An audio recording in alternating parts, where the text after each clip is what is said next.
Coos back. Patrice O'Neill helping us out today. Oh, yeah. And we're very happy to have him in studio, especially on a Monday. Morning. Mondays, yes. It's overrated to talk about Mondays, but they just suck. Do they? I find Mondays to kind of blend in with Thursdays. Really? I don't have a job. That's true, I sleep guess. till fucking 1, and then I have to make up shit to do. Fucking good, though. No, that's it. I'm telling you. And I work hard to be lazy, motherfucker. Fucking Patrice nailed it. When we were off the air for 2 years, you get up and make up shit to do. I make it up. It's either that or go crazy. My sleep pattern got all fucked up. But people think it would be cool not to work. It's cool for the first... How long was it cool? Year and a half, year, 8 months. I don't even know if you can make a year. No. I don't even know if you can make a year. Yeah, after about 3 months. You're rolling your eyes, but I'm telling you. We weren't allowed to do... We weren't allowed to do anything for 2 years, 3 months. That's just ego. Now you want to take 2 years off, as long as you can have the option to work. Oh, it's all mental. I don't know, man. The first 2 years off. I know what it's like to be a slave. That's all. White people don't function well when somebody owns you. The first 3 or 4 months, I think, were good. Yeah. And then that first winter hits, and you're like, holy shit, not only do I have nothing to do, it's winter. You know, I wound up going, like, my sleep pattern got all fucked up slowly. It slowly just rotated around the clock, where I'd wake up later every day. So it got to a point where it was like I was waking up at 2 in the morning.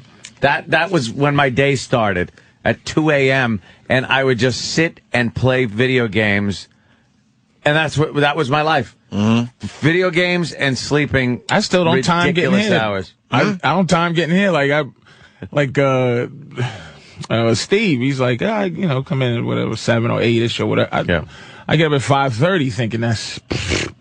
I walk right in at 7, like, woo. So I'm glad every once in a while, like, if I'm on this show every once in a while, it makes me actually feel like I have a job where I do the fucking rub my eyes, like, fuck. Yeah, like, fuck. Damn, what time is it? I gotta do something. I'm not doing today. Radio, boy. I get up at, like, my body goes, come on, man. What the fuck you doing? I sit on the edge of the bed every fucking morning and just go, fuck.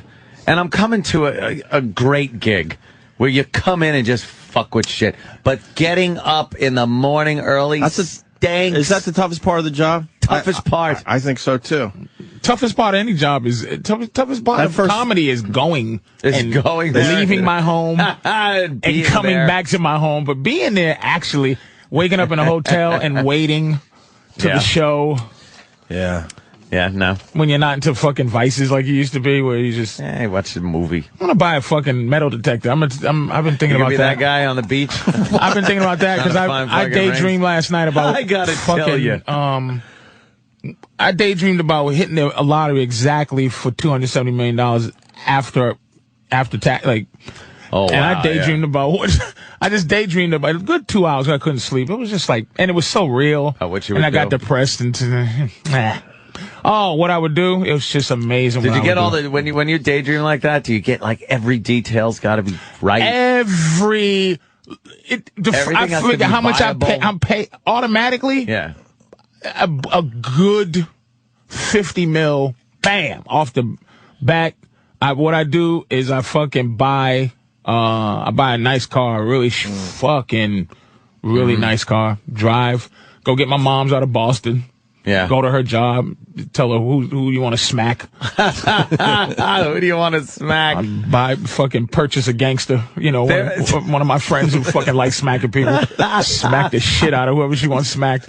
Get my other friend who's stuck in Boston. He's just never going to leave. Like, he'll be happy with 50 G's a year just to, run to the store, get this, that, boom, boom.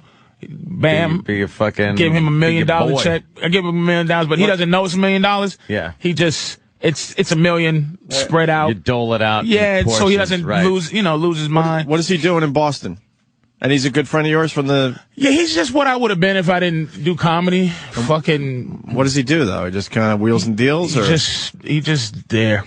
He's a player. He's just there. No, he ain't a player because I wouldn't need the help. I don't think about helping. He's a square, but he's like, What does he do to make money? He works. Well, I wonder. You don't want to say. No, I don't want to say what he does. It's just. Well, not specifically. Like what industry? I don't want to say his industry. I carry him around in a Bjork. That's what I do. Fuck you talking about? Fuck you muscling me for info. That's not a crazy question. It might be a guy. It's a guy who's fucking is a square. He's looking at me like You're looking at me like I'm crazy. This is what we do on the show. We ask questions. He's a civilian. All right. Does he work for the CIA? Nope. He just fucking works. Does he carry boxes around? He might as well. He's a square. All right. He's a square guy. Don't look at me like I'm crazy for asking a few questions. No, I didn't look at you like that. I'm just saying. It's a fucking... All right. Good point. Whenever you daydream, though, shit like that, I noticed whenever I would do it, and I did a lot more years ago than I do now, which I think, like... is part of because you got actual real money. Maybe that's it. You almost got but it hasn't always been about money. Like daydreaming about money. It could be anything. Like what? It could be situations of zombie invasion, just fun shit. I see like that. I see. And everything has to like. I dream about superpowers, but it all leads to money. Well. You know what, though? You can't... Money buys happiness. Fuck what people say. Money is the fucking fantastic. You're people absolutely go, money right. doesn't buy you health. I know, but poor doesn't buy you health either, motherfucker. Like, what are you talking about? I hate that shit, man. The saying, money doesn't buy happiness, like you're saying. It's a ridiculous saying that we all agree with, and I'm at the point where I'm questioning sayings now, where it's like, money doesn't buy you. Really? And the other one... Life isn't fair. Life is tremendously fair. People aren't fair. Life gives everybody water and air. There's a person who figured out how to fuck me for water and fuck me for air. Fuck me for oil. Oil is here. And I'm reading things about how the world, the collapse of the economy. The economy is our shit.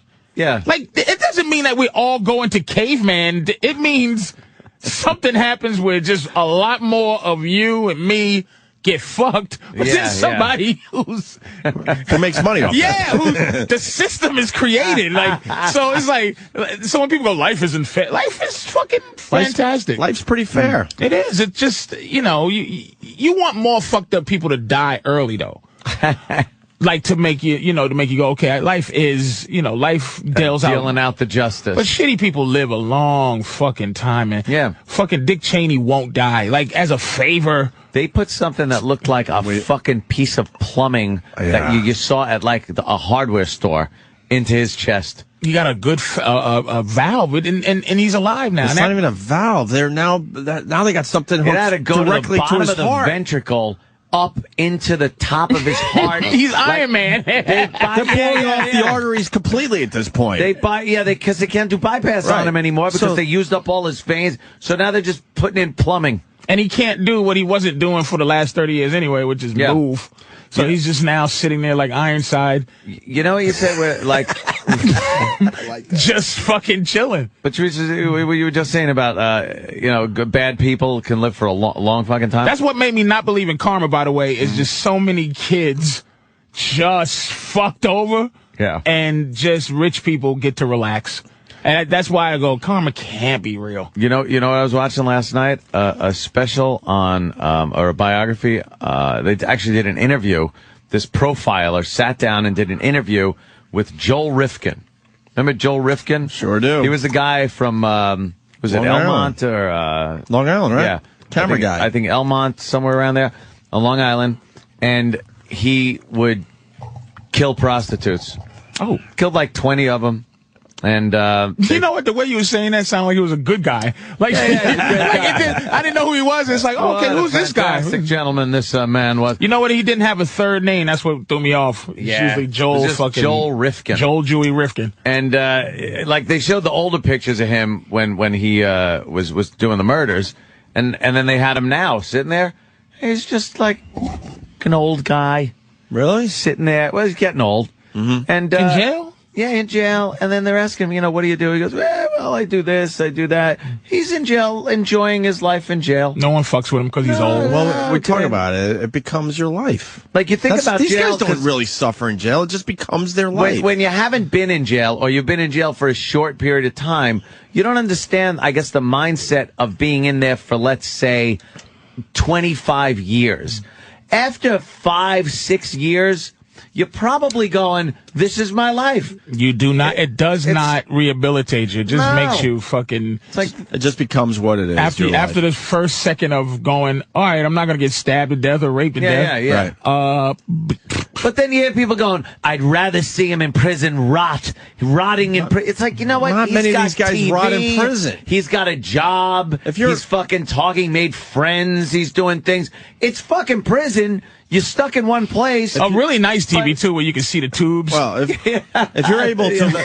They put the glass on there so you can't hide a shank. If you're able to watch LeBron James's announcement, you're not suffering in jail. No, you're not suffering. If you're able to watch whatever the fuck's going on in the world on TV, how are you suffering? And that's why I am all for the death penalty, because, you know... But it costs more people. And it's like, the death penalty... That's a weird thing, man. I'm not for the death penalty, I love the death penalty. Not because I don't want to see a motherfucker dies who might deserve it.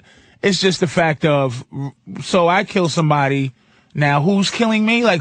The state is killing you. And the state is it's a bunch of people. I just don't want people doing shit to me. Big fan of the death penalty. We've agreed that you're a big fan of it. Huge fan. Oh yeah, you fucking read some stories about first degree murder and child murders and shit like that, and you know the guy did it. It's not even a question of fucking circumstantial evidence. It's like, why the fuck is this guy? I think you should be an official atheist, by the way. If you can't have any God in your life if you're going to be. And if you execute, you have to not believe in God. What about a power, some type of cosmic gelatin power thing that you believe in? You can't have any spirituality. No, I'm not even talking. And fucking be a part of the death penalty. I think you can. You can't have a good bad God. You can't have you're good. You're gonna go to good place, you're bad, you're going to go to bad place, God. But you could have something like, there was this big fucking cosmic cloud that made everything and made life and shit. I do apologize. I will say this. Those goddamn Muslims supposedly believe in God, and their death penalties are the least God. Maybe they're closer to the Bible than, maybe they're, wait, I'll take that back. Cause I'm stoning a bitch that's buried up to her neck. How do you it's close to Bible. Right. How do you protect yourself if you're buried up to your neck and people are throwing rocks at you? That sucks, man. Stoning a bitch buried up to her fucking neck. The best you can do is blink your eyes and hope that protects you. You just see that rock come flying towards your face and you can't. You do nothing but blink right when you shut your eyes tight and wrinkle your nose. And they probably wouldn't even allow you to do that. They'd probably make sure your eyes are wide open so you could really see the rock nail you in the head. And you couldn't even shrug your shoulders like you just stuck. You're trying to fucking...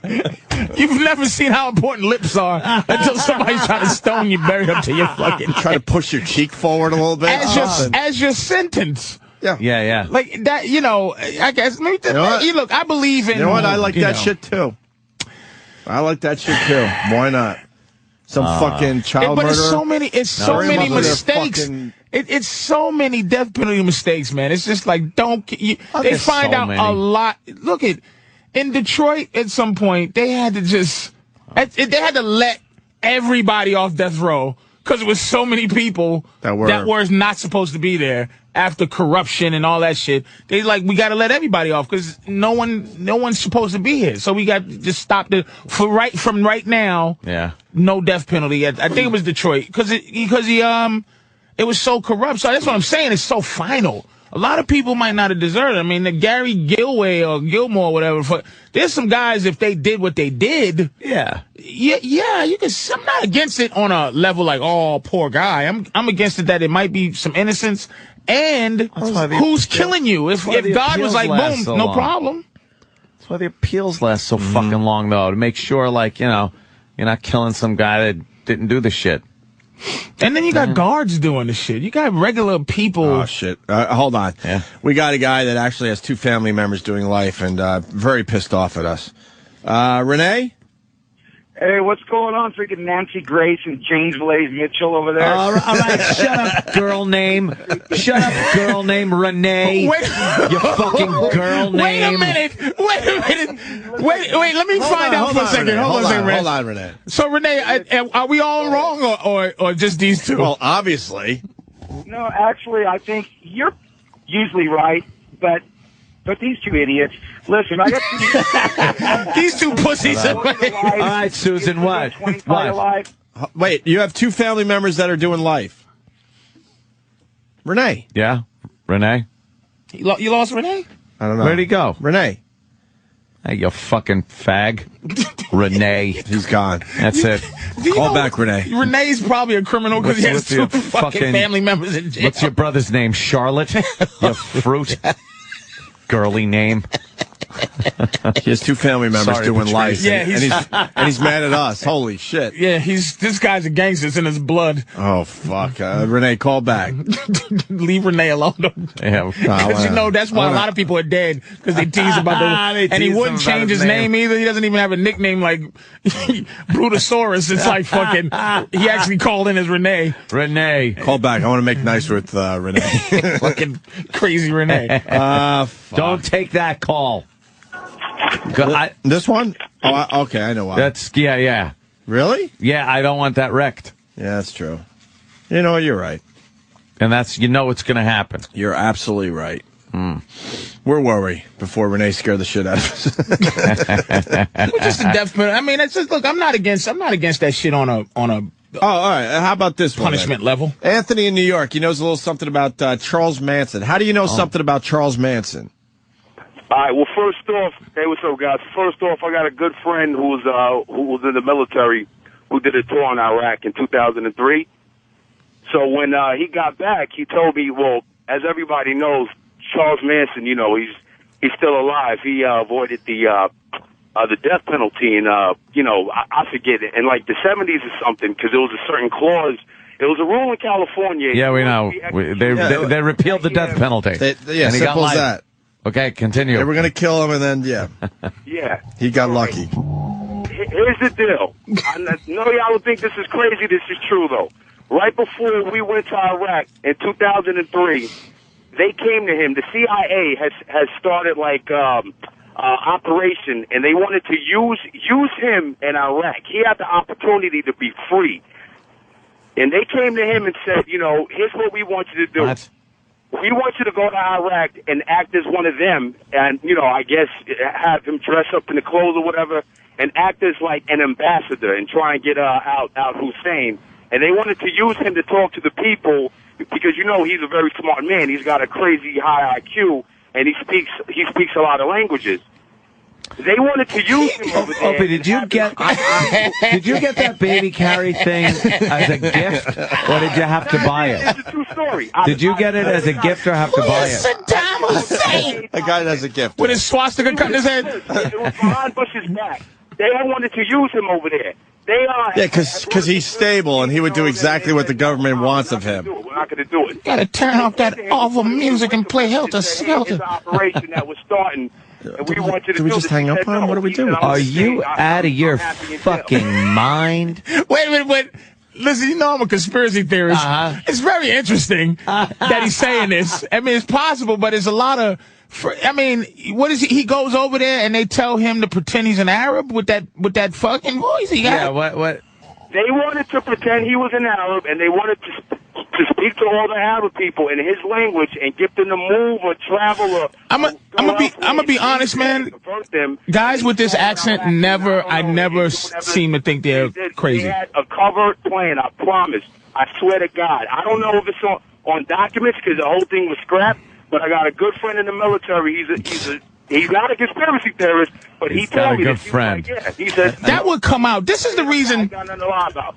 This is the reason I fucking believe it. This is the reason I don't believe in UFOs. Yeah. I don't believe in anything like I believe in government shit to a degree, a large degree. But a lot of this shit you can't hide. Like you hear he's saying a friend of mine said the Charles Manson play. Now that's a low level conspiracy thing is Charles Manson. So at this point, this is why, you know, I'm having trouble with JFK and a lot of that stuff because if somebody is gonna say something, no one can keep Alien secret. No one can even keep Operation fucking Charlie Manson. By the way, Operation Charlie Manson. I like Operation Charlie Manson has to be the dumbest fucking thing. Oh no, Anthony, hold on a second. You're there? Yeah. All right, hold on. David in Oklahoma wants in on this one. David. Yeah, I think that guy's been listening to Alex Jones a little too much. I mean, that's the dumbest fucking thing I've ever heard. Yeah, it's the dumbest thing, but guess what? It's the type of stuff that people like you say it's the dumbest thing I've ever heard, which is why they do shit and get away with it, because regular people like you think, nah, it won't happen. It won't happen. For everything. Right. Well, who's your buddy in the Army? Is he some low-level private that thinks he knows everything? He's got the inside scoop on nothing? No, he's dropping people like you every day in the Is your buddy the chef at some barracks in the middle of the desert? Is that where you're getting this info from? I mean, dude, go get some that is the most ludicrous fucking thing, dude. Shut the fuck up. You know what though? Is there any place you can send anybody that has this anywhere? That's the thing. When you say my buddy told me, that's where it gets fucked up. But you got to have a place to like Alex Jones, man. They always have a place to send you. The guys that do, by the way, the guys that have the guys that you got two guys arguing on the phone. Hold on, I'll fade them down in a minute. The guys that have that info aren't going to tell their buddies. No, that's how the CIA works. They don't have fucking guys just going, oh my God, I got to tell my buddies back home. Hey, who is your buddy? Yeah, who's your buddy, Anthony? And trust me, man. Who's your buddy? All those posts and those dates and those stamps, guys. Would you listen to me for a second? Who's your buddy? What does he do? What's your buddy's? Hey, dude. Hey, Anthony. What does your buddy do? Like, what line of the military is he in that he even was privy to this information? He schemes on people's. He pulls up IP addresses on regular people like you and me. He listens to our conversations. If he gets a flag, like if you're texting a buddy, I had a fucking buddy that told me that, man. This is people listen to you. So they listen to me. During my phone calls and shit? I mean, it's Operation Big Brother. You heard of that, right? They do listen to you. Calls for buzzwords like "fuck the president" and "I'm gonna blow up this and that." I read about Big Brother in 1984. That's like 1984 all over again. Yeah. All right, David, thank you. Let me go to shit. Hold on a minute. Sorry about that. Let me go to Cassius in Brooklyn. Cassius, you're on with Anthony in New York. Oh, thank God! Yeah, he's so brilliant. It's just such the most ridiculous story. Manson is not multilingual. He doesn't know anything other than English. That's what I'm saying. How do you know? And he's people know what he looks like. Prove it. Right, yeah, he's got a swastika carved into his forehead. You send a guy like that to do diplomatic work? This is so asinine. So fucking it's very asinine, which is why they do something like that. Expect people like you not to believe it. Come on. Can you imagine if that ever got out? Like that the president was using Charles Manson? Was behind Charles Manson? A bunch of Arabs around a campfire. He fucking No way I'm not doing that. He'll have some Arabs going to kill us. If it gets out, how are we going to look? Of course he said no. But the CIA was working on this about a couple of months before Operation in 2003, right before we went to Iraq. You know what, Cassius? He makes a good point. What do you got on that? Jeez. Oh, yeah, it's such a solid point, yeah. I mean, you could say this about anyone. You could say they were trying to let anybody out of prison to do something like this, and then you just say, it's because common people like us wouldn't believe it, that's why they would do it. So anything ridiculous is viable because we wouldn't believe it? Is that it? Wait, Anthony's got a question. Go, Anthony. All right, Cassius, you remember the Iceman, right? The Iceman? The Iceman from New Jersey, yeah. Yeah. He killed over 100 people. He killed them in all these sick ways. He ice-picked them, stabbed them, he shot them. All right, whatever. Go forward. Yeah, you don't remember him, man. Do your mafia history. All right, man, why do you think he's still alive? Let me ask you that. Oh, good question. Okay. He's got you there, Cassius. Alive? Yeah. What, is this a person who's locked up currently? Yeah. I mean, he's locked up. He does a fucking interview on Dateline every year. It's like an anniversary thing. And the media gets a fucking kick off this guy, man. They get a hard on off this dude because he's such a fucking genius. They won't kill him. Well, there's all sorts of criminals we have locked up who aren't being killed. What does that prove? That proves nothing. It proves a lot, man. You gotta wake up. All right, right on. Cassius, thank you. Wow. You know, thank you to But I'm telling you. All right, hold on, Anthony. Half of the shit that all right. I'm trying to tell y'all, but y'all don't want to. Anthony, shut the fuck up for a second. Shut up. Shut up. Wait, he might say something good here. The whole 9/11 thing. Y'all look crazy not to give that any kind of weight. Come on. All right, listen. Come on. You don't think we responsible? A lot of people do, though. Hold on. Anthony, I'm trying to shut you up because I got a guy backing you up. We got Dana in Boston. You're on with Anthony in New York. Boys, good morning. Can you hear me? Yes, yeah. I got you, Dana. What up, I want to let you guys know that my brother's in the Air Force. Yep. And he heard that they're going to hire Jeffrey Dahmer to go to Area 51 and talk to the aliens. Fucking John Travolta sound a retard. Anthony, comment. He called you a John Travolta sounding retard. Hey, what was his name? His name Dana. Dana. Hey, Dana. Hey, fuck you and the Boston Red Sox in your fucking bitch-ass name, bitch-ass nigga. Dana. Oh, damn. His name is Dana. Niggas to be calling from Boston. I'm sorry about that, Patrice, man. You cool, though, but, you know, fuck Dana. Well, you didn't have to use the N-word. Well, Patrice isn't a bitch ass. Yeah, really. And he used it in the correct context. There's emotion behind it. Don't worry about it. What are you going to do? Anthony, Derek in Alabama. Derek, you're on with Anthony in New York. Hey, yeah, why would they send him over to Iraq to listen to our phone calls? Can't they just do that from here? No, they're doing that from here, but yeah, he has a point though. You can't just dismiss him. It's possible. You can completely dismiss this guy. Get the hell out of here, Patrice. Maybe Operation Charles Manson could be with someone else though. Because people say this a lot. They say this a lot. Why are you wasting regular lives and filling up these jails? There's 2 million people in jail, some shit. And it's like, why not send a couple of them over? And they might be looking into that, giving these guys choice. They do it. They do it on these shows where they give Dirty you, Dozen. but they give these kids a choice. You go to jail for the rest of your life, or you go to this boot camp. I'm sure there's some prisoners, right? They go, okay, we're going to transfer. You seen Con Air? You go, yeah, I'm going to transfer these sick motherfuckers to this prison we just built. Yeah. All right. Don't have a family. The guy's been in jail 10 years. Fucking no visitors. They go, listen, you could do this for us. Go into this training, this Clockwork Orange kind of shit. And we're going to send you over to Iraq and do some clandestine work. You can't dismiss, you can't just say fuck that because he's right. The point is, you can't just go. Charles Manson thing? I agree with the possibility of things that happen that we don't believe that they can exist. Scandal. It's funny that he says Charles Manson. Charles Manson's just a funny guy to say. But if he said this, 70 years old, you know, right, swastika, right. He sits there and makes scorpions out of people's Operation hair. Charles Manson could exist somehow. Listen, we got Bonnie in D.C. I got 2 really good calls here.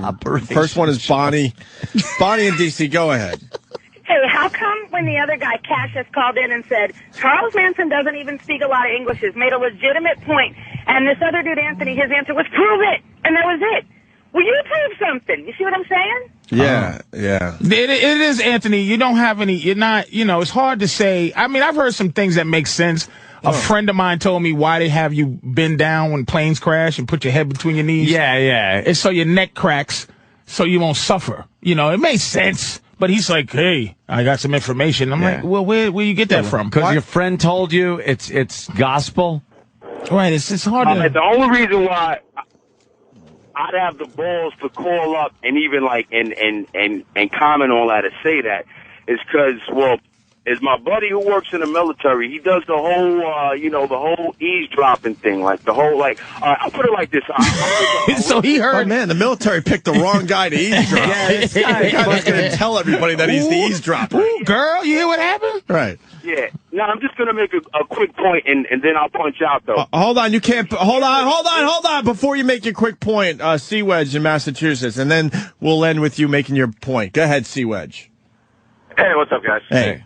Hey, yeah, I imagine this whole Charles Manson thing actually was going to happen, and it went down like it did on Team America, where they, stuck shit on his face, and Dirk Muhammad Jihad happened just like that. Yeah, a lot of people commenting that this sounds a lot like Team America. Yeah, Team America. Yeah, very good, Sea Wedge. All right, your point, Anthony. I'll put it like this: But this guy, and the only reason why I would think it's credible is because what this guy does, he does intel. Like, I can't say everything what he does. Oh, sure, he did. This is so dangerous, though, to do what you're doing, though, Anthony. I think you should stop, because at some point somebody's going to look for you and say, who's your friend? They already looking for me. I'm ready. I got a whole barrel of guns. I'll be ready to go in the mountains if the shit pops off. Oh, I'm been paranoid because I know they're looking for me. They ain't gonna get me though. And you're not, and you all of this, and you pay $14.95 a month for Sirius Radio. Like you're fucking, you have enough collected that you just listen to morning radio every morning just to chill out. Guns Ready to Die and fucking Sirius XM, motherfucker. That's the new commercial. I'm ready to die and Sirius XM. While the government's burning down your house, you'll have classic rewind at least to listen to. Look, Charles Manson is what fucked him up, but if you had to say I can see. It's possible to me. I mean, he believes this shit. To us every day when we don't think it.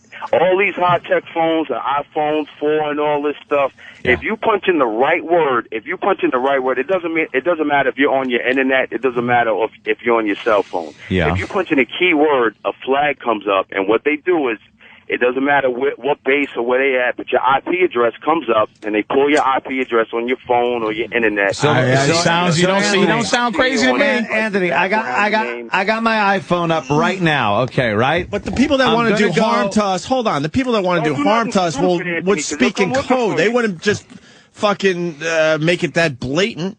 Yeah, they would. I don't fucking know they wouldn't. Yes, they would. If you text a friend, I can't stand Obama. Okay, that's one thing. If you text a friend, I can't stand Obama, I hope he gets blown up in his meeting at Massachusetts as soon as he lands at the airport. But you just said that. Dude, you just. I believe it. I just. Dude, hold on. Wait, I know what he's going to say. Listen to this. You just said it. So now you're flagged. You're flagged, right? You just flagged yourself. That's why I'm pushing it on. I'm going to go fucking hide somewhere. All right, you just said it. They got your IP right now. Now they got your shit.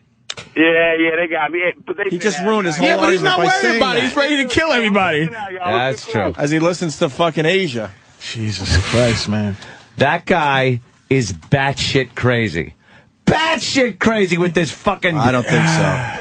Come on. Yeah, Charles but a batshit crazy guy explained to me why bread is bad. Like, a homeless guy's just screaming why bread is bad. And I go, this makes a lot of sense. Or a crazy man, I've heard, the only person I've ever heard to make space travel make sense. Like, the how do you space travel quickly? You know, what's the science of it? It was crazy people. It's not like Dr. Kaku, when he's a nut. Like, he's not a regular dude, man. He's insane, but he's not saying his friend. Like, his whole story. Do you think a guy Charles that is in military intelligence... He has a swastika in the middle of his forehead. I know, but Operation Charles Manson, this could be. I'm just saying. Kind of stands without out. him. Hold on. Some young fucking... Let Anthony wrap this thing up. Do you think this fucking guy has a friend in intelligence that knows him? Now, he knows him well enough because he's his friend. He's like, hey, my buddy Anthony, you know the loudmouth motherfucker, Anthony, that babbles all kinds of shit? I'm in military intelligence to the point where I know all kinds of shit that they're doing. Let me tell my dopey friend Anthony that fucking blabs it out to everybody. I absolutely agree with you, okay? And here's the thing I'll add. I think a friend told me when you're dealing with a guy like this, is that his friend is him. And I think he might be, if he's fucking has the Tyler Durden shit. Yeah, if he has the ideas, I mean, if he's saying that he has guns and he's waiting for this shit, he might be listening to certain things, and then you elaborate. Cause you when you're crazy, you do crazy things. Sometimes I catch myself daydreaming, like we were talking about. About things, and it becomes very real to daydream, and you make it make sense, and you make it fucking in your head. You gotta make it work. I think he doesn't have a friend. And I think that he made it up. Guys, out of his fucking mind. That entire time, Renee called back from New Mexico. Oh, Renee! And hopefully having him on hold for 20 minutes calmed him down a little bit. Yeah, what happened, I'm Renee? Renee. Hey, what's going on? Now let's talk about this man to man. Okay, listen. You have hold on, because people are just tuning in. You have 2 family members that are doing life in prison, and you got. Hold on, I'm just setting up. Hold on, I'm setting up the whole thing for you, Renee, and then you can talk as long as you want. And we have said many times in the show, and it's not just us saying it. We've actually talked to guys that have been in the joint for a very long time. We have a nice fan base with guys that are in jail or incarcerated fans, yes. or have done many years, and they agree with us. They said after a while, jail just becomes your life, and you're not really suffering as much as the average person would think. Well, most of your callers agree with everything you guys say, so that really doesn't mean anything. All right. All right. Fair enough. Okay. Fair enough. I've got a cousin doing 25 to life. He deserves it. And I got a nephew doing 40 to life. He deserves it. And I got another nephew who's getting out in a couple of weeks, and he just took some kind of ice pick to the ear. Some fucking family you got there. Now. Yeah, they're nuts. But anyways, that's another point. And they call me, or I go see them and write to them here and there. I don't go see them all the time because they're in California now. But they're miserable, man. They're like sad, run down, depressing people. I'm not saying it's a great place. I'm just saying it becomes your life. No one's rotting away in prison like the family of the victim likes to think someone's rotting away in prison. They're living their life. They adapt to this situation and live. Have to fight every day almost to freaking get to your day and watch. You don't gotta fight every day. And you know what? It's mundane. It's fucking routine. It's like everyone that gets up for their stupid job every morning and then comes home to a naggy wife or whatever the fuck it is. It's just another mundane, routine life that these guys live. Yeah, we're not saying that it's the most exciting thing. No, in the but world, they're eating. They're fucking. And just like in society, there are bad motherfuckers that can fuck you up. So you don't want him to eat, Anthony? Is that your deal? No, I didn't say that at all. The drug users. I just said violent criminals that perpetrate horrid crimes against humanity do not deserve to live in a place that is adaptable, that they can then adapt to. They need horrid places. They need places where they have to work too much, where they suffer every day and have to really think about what they did every day. I will say, though, thinking back to what we were saying, I think we were approaching it with free man's tongues. Like, yeah. I think what you're doing right now it makes sense to explain it. It wasn't, the context wasn't, man, fuck, prison is just simple. We're not saying that at all. It's just as you after 5 or 6 years, the point being, it stops being what, you don't live like the suffering of a man in prison after 5 years. You're living. 5 years, you're not the guy on day one when that fucking and that's not saying that is happiness. It's just an adaptation. You adapt. You're not horrified like you were on day one. We've adapted to our environment here at Sirius XM, haven't we? Yeah. What's up, sir? Last week, you come on the radio and you go, yeah, I had a cop party. Well, I had nothing but cops there. You know how faggy you sound when you said that? Well, I had a cop Why? party. Because I had a bunch of cops over my house? No, because, like, you think that impresses us? Like, hey, I had a cop party. No, it was a party with cops there. Dumb fucking cunt. Renee girl name. Hey, twat. Hey, you fucking bullshit twat cunt. I was talking about a party that people were at that were cops. I wasn't saying it to impress the likes of fucking Renee and his fucked up dysfunctional prison family. Go fuck yourself. I hope they all get shanked. I hope they get shanked and fucked up the ass by big black guys. Go fuck your mother. Fuck your whore mother. Fuck your whore mother. Or is she in prison too? Renee, you pussy cunt. You pussy fuck. Fuck you, Renee. Fuck you, faggot. Fuck you, fag. Good. You with your shitty family. Your shitty prison burden family. You're burdened. Your family's a burden. Girl name. What's your cousin Kathy in for? What's he in for? He's gone. You fag. Why'd you have to say black cock in front of Patrice? Did you really have to go there? No one likes black cock in their ass. We're not the only one raping in prison. Is it possible? Yeah, really. Jesus Christ. You could have went to Latino there. You could have kept it PC friendly for Patrice. You could even went to fucking Aryan, the Aryan Brotherhood. You watch these shows. When it comes to prison rape, blacks are the scariest. But everyone's afraid of the black prison rape.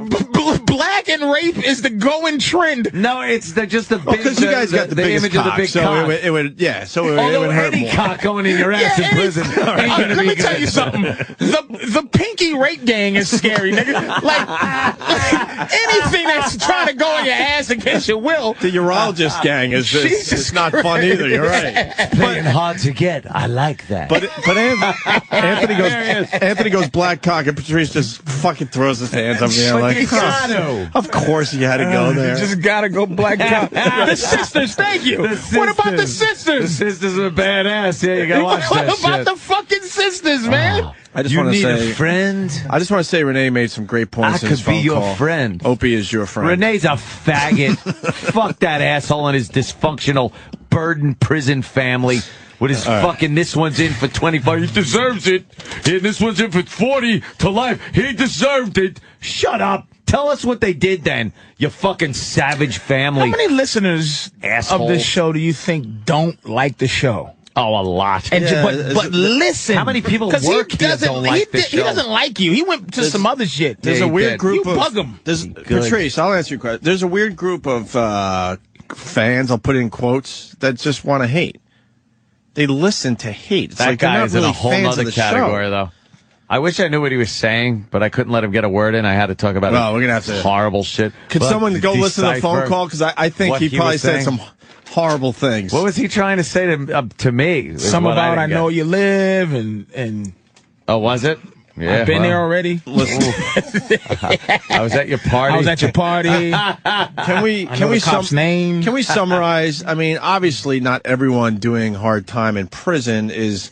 Yeah, they're miserable. They're fucking. It's a nightmare. Just get the context, context. It's been our experience with this dumb show talking to guys that have been in and out of jail. It's like the majority of people, it becomes your life, and what you're not completely suffering. You'd rather be out on the outside, I'm sure, but it becomes your thing. And because his dumb family got caught and sent to prison, that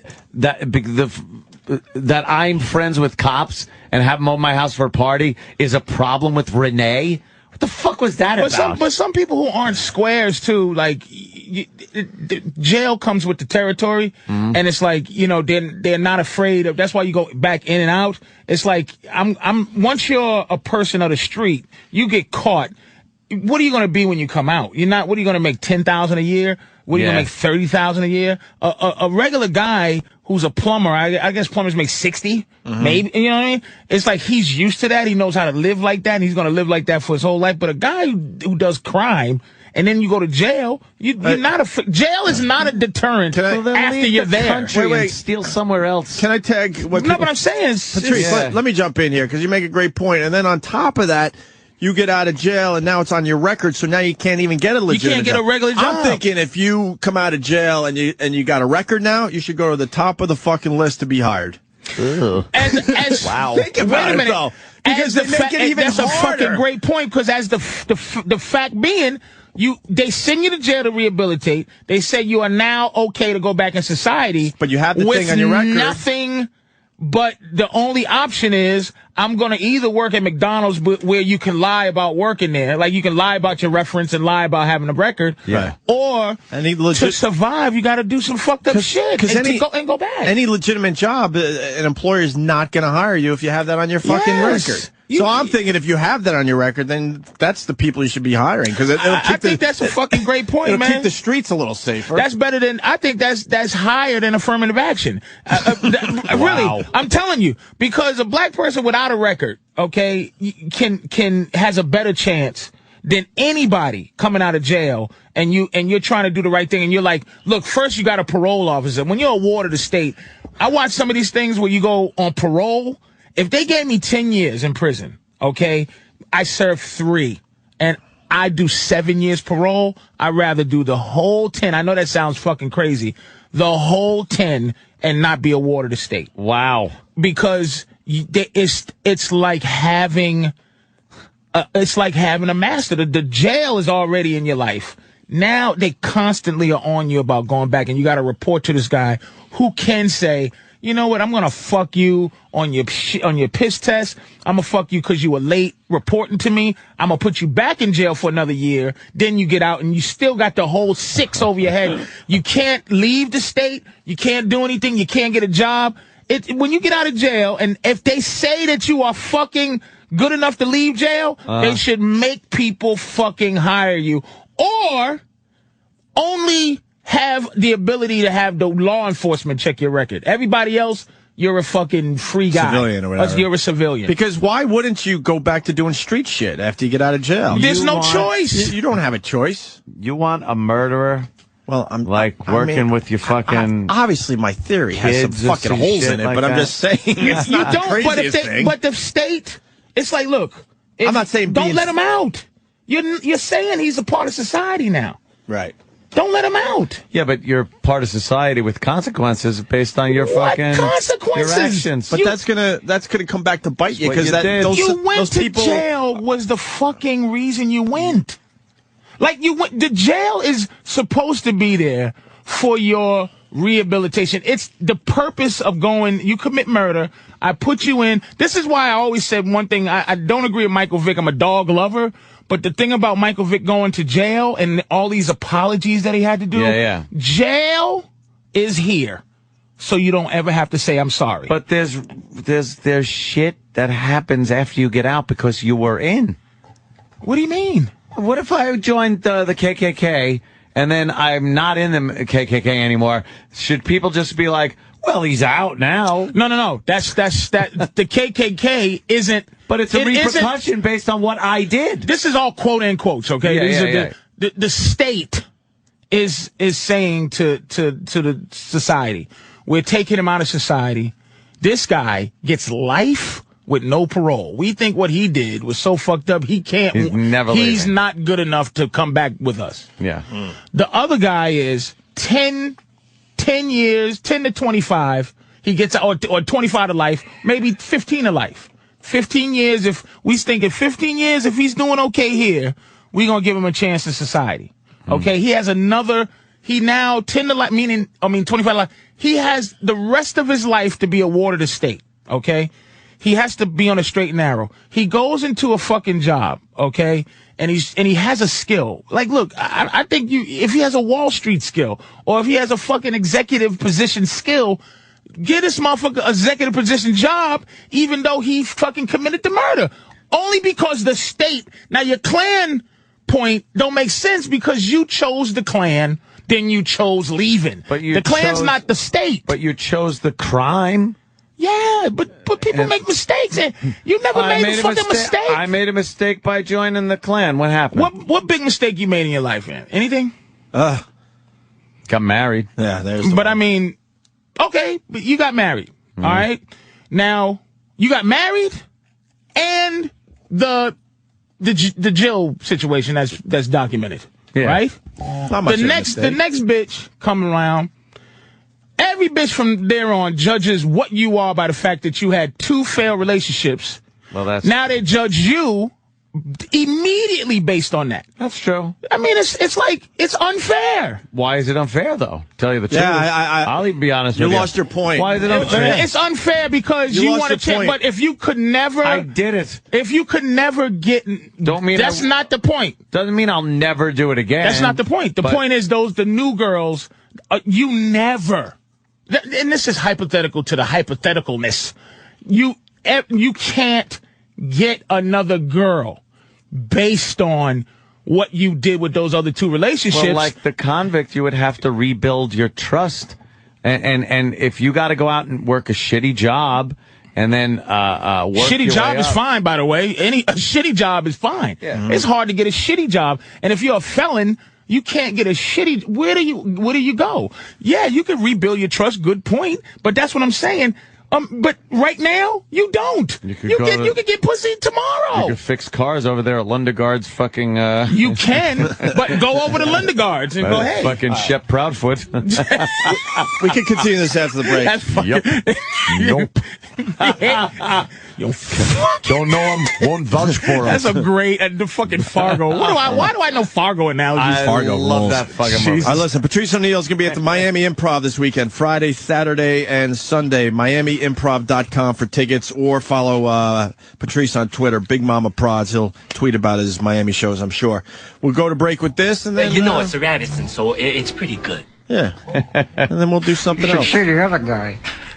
You should say the other guy. Oh, Lee Square! You darn tootin'. That's a great movie. How about that Christ? How about that Christ? It's a comedy. You're such a super lady. Coen Brothers, by the way, best movie makers, I think. Yeah, Coen. fucking great, man. I love Coen Brothers movies. Yeah, after... It's just the tags. Miller's Crossing. Oh, just the tags. All right, listen, we'll play this, and then E-Rock's going to play a little something for Anthony in New York, and then we'll do something else, and then we come back and we talk to Patrice some more. We were talking a little sports, so... Anthony kind of faded away on us. Speaking of sports, Why are you a sports fan, man? No, basketball. I have no. He hates clue. basketball. Why is that? Clue about it? I don't know. Couldn't play it? Oh no, I could never play it. Didn't have a jump shot. Never shot around. Anthony's logic on basketball isn't that bad. It really isn't that bad. I've watched the last couple of minutes of a basketball game, and that's pretty exciting and fun and shit. But for the most part, it's like score, score, score. And it's like, something, I can't get into this. And that's my thing on every sport that I don't like is I always ask. I'll trash the sport and I just go, look, somebody please explain to me why it's good. Why it's just good. Tell me the intricacies of it. Well, one sport I did learn is hockey. I did learn some things. Hockey rules. Is I go, oh, okay, this is why they're stopping and doing this. This is why they're fighting. This is why the goalie's missing. Right. It's like, oh, okay, I get. Oh, this is skill. I see where the skill is. That's all. I just want to know. Hockey, just let me know. Yeah. In my world, hockey is the sport. To the point where I'm still following my shitty Islanders. They haven't done shit in over a decade, and I'm still all in every year with the Islanders. It's the hitting for me. I love the hitting. Okay, fair enough. More than anything in hockey. I think football... Even better than... a good fight in hockey still rules, but in general, I love some big fucking hits. Okay, take the hitting out, because hitting is almost a dessert to the game. What is the thing where you, as a casual watcher, I watch hockey other than the hitting, because I see the hitting. Oh, okay. Mm-hmm. What is it that they're doing that you go, I should appreciate as a non-fan? That's a really good question, because where I'm at with hockey, now I'm going to sound kind of like hypocritical. I'm a little frustrated by the sport because I think the guys have gotten so big and so fast that it looks just very crowded out there. They can't fucking moves like when they're stick handling. Oh yeah, but a lot of times through two guys and the finesse around guys. Yeah, the skills are amazing. But what frustrates me about hockey these days, they're just fighting to get the puck for most of the fucking game, and then finally they could get a play going. But for the most part, they're just fighting to try to get the fucking puck. A real hockey fan would even know how to appreciate even what you're saying bores you. They would know how to appreciate. I'm not saying it bores me. It frustrates me. I feel like the NHL is going to have to do something eventually, because they're just getting too damn good for. So is this a basic hockey thought that you're having? Like, it's a dumb thought. Meaning hockey fans on a regular agree with you on what you're saying now. I don't know about that. They would probably go shut the fuck up. You don't know anything about sports like they usually do. But I mean, my point with hockey, I feel like if they made the rinks bigger, it would be a much more exciting game. Give these guys a little room, because like Ant said, their skills are ridiculous what they can do with the puck. Football, I think, is one of the most exciting sports ever, because the scoring isn't that high for the most part, unless you get those blowout games. And it's like every time the team has the ball, that's exciting. It's like, all right, they're making a drive. Here they go. You know, and you get a first down. Holy shit. Like, there's exciting shit happening. Mm-hmm. I think football is the number one able to explain why it's good to somebody who's not into it. It's like, it's 22 guys, and you can point at every one of them at every play and go, watch 72. Watch why he's good. Watch that block. I've seen plays where you go, holy shit, look at that block. It wasn't a vicious, it just was perfect. Watch this guy move a guy with his left hand, run over and block another guy. Yeah. Now you can go, and then you go, watch the running back, which you get the running back and the quarterback and the what they call the skill positions. You see, speak for themselves. Yeah, that's all most people. That's all they're focusing on. Unless they're really a hardcore Lawrence football Taylor. fan. You go watch. What, rape a girl? Watch him and watch his wife defend him. God damn it. If you're going to get married, marry a black bitch, man. She will fucking be in your fucking corner, end, man. Is that denial on her part? No, black bitches got your back, They nigga. just got your back in the end? Oh, cheating? Hardy har. Fucking black bitch was with Jesse James, baby. Come on, just don't make me look stupid. Getting back to the hockey, though, the goals and the saves are, pretty fucking amazing, too. Yeah, the goals are self-explanatory. I wish the scoring was a little higher in hockey. It seems like it's a bit low for my taste. I would like to see a few more goals and a few more fights, to be honest with you. I love the fighting. But still, do you see how you're just not explaining it? Well, that's what I'm saying. You didn't really explain football that Yes, well. I did. I explained hockey. But I'm saying, if you sat and watch a football game with somebody that don't like football, you can show. If they still don't like football, you go, go fuck yourself. Yeah. You're not gonna go. It's not a boutique sport, man. I actually explained how hockey could be a little better in my eyes. That's all. I'm saying, but I mean, the hitting, when you see someone get fucking crushed into the boards, that's exciting. But that's self-explanatory. And then Opie. and then if a team that hits very well will do very well. Because it opens up some room, it opens up some plays, opens up some scoring opportunities. A home run, I get it. A big-time shortstop, a 2-7-12 double play. I don't know what the fuck. Whoa. That's self-explanatory when you watch it. How many home runs you see? Explain why SportsCenter. Explain how baseball's a great sport. It stinks. We've I hate it, but I'm saying a baseball. I think I did a better job defending hockey than like. You didn't do a bad job. I'm saying you like a home run, a double play. You see the highlight parts. Well, you see, right. and it's self-explanatory. I'm saying Patrice, the nuance of it. I was keeping out the obvious. When you see a fucking goal 9 out of 10 times, it's like, wow, that was fucking cool. Like basketball, look, there is a skill because I played. Obviously, there's a skill to having a ball in your hand and you're dribbling it, and some other motherfucker's trying to take it. And you know how to move the ball with your hand. It's an amazing skill to watch a motherfucker dribble, or watch a motherfucker with a 6'10" guy in your face shoot this fucking ball into a hole yay big. You see the. All right, it's just you can see it. Let me jump in on that one. Basketball by far was my number one sport. Okay. I don't know. They lost me somewhere, and I don't know. I'll tell you where they lost you. What you have to. Well, we talked about the neck tattoos more of a. Yeah, you have to embrace. You have to embrace that you're white. You don't embrace that you're white enough. More as a joke, we started saying when the tattoos started, raising above the neckline. I tapped out. It got too niggery, man. I don't. Be honest, Patrice. I would be. I don't know if it's that. It's too niggery. So it wasn't Magic. So who made it that? Who made it that? Iverson? I don't want to blame Iverson for niggery. I don't want to blame him. But David Stern had a dress code implemented. Right, yeah. Because I'm going to tell you, Steve Nash still dresses like a homeless man.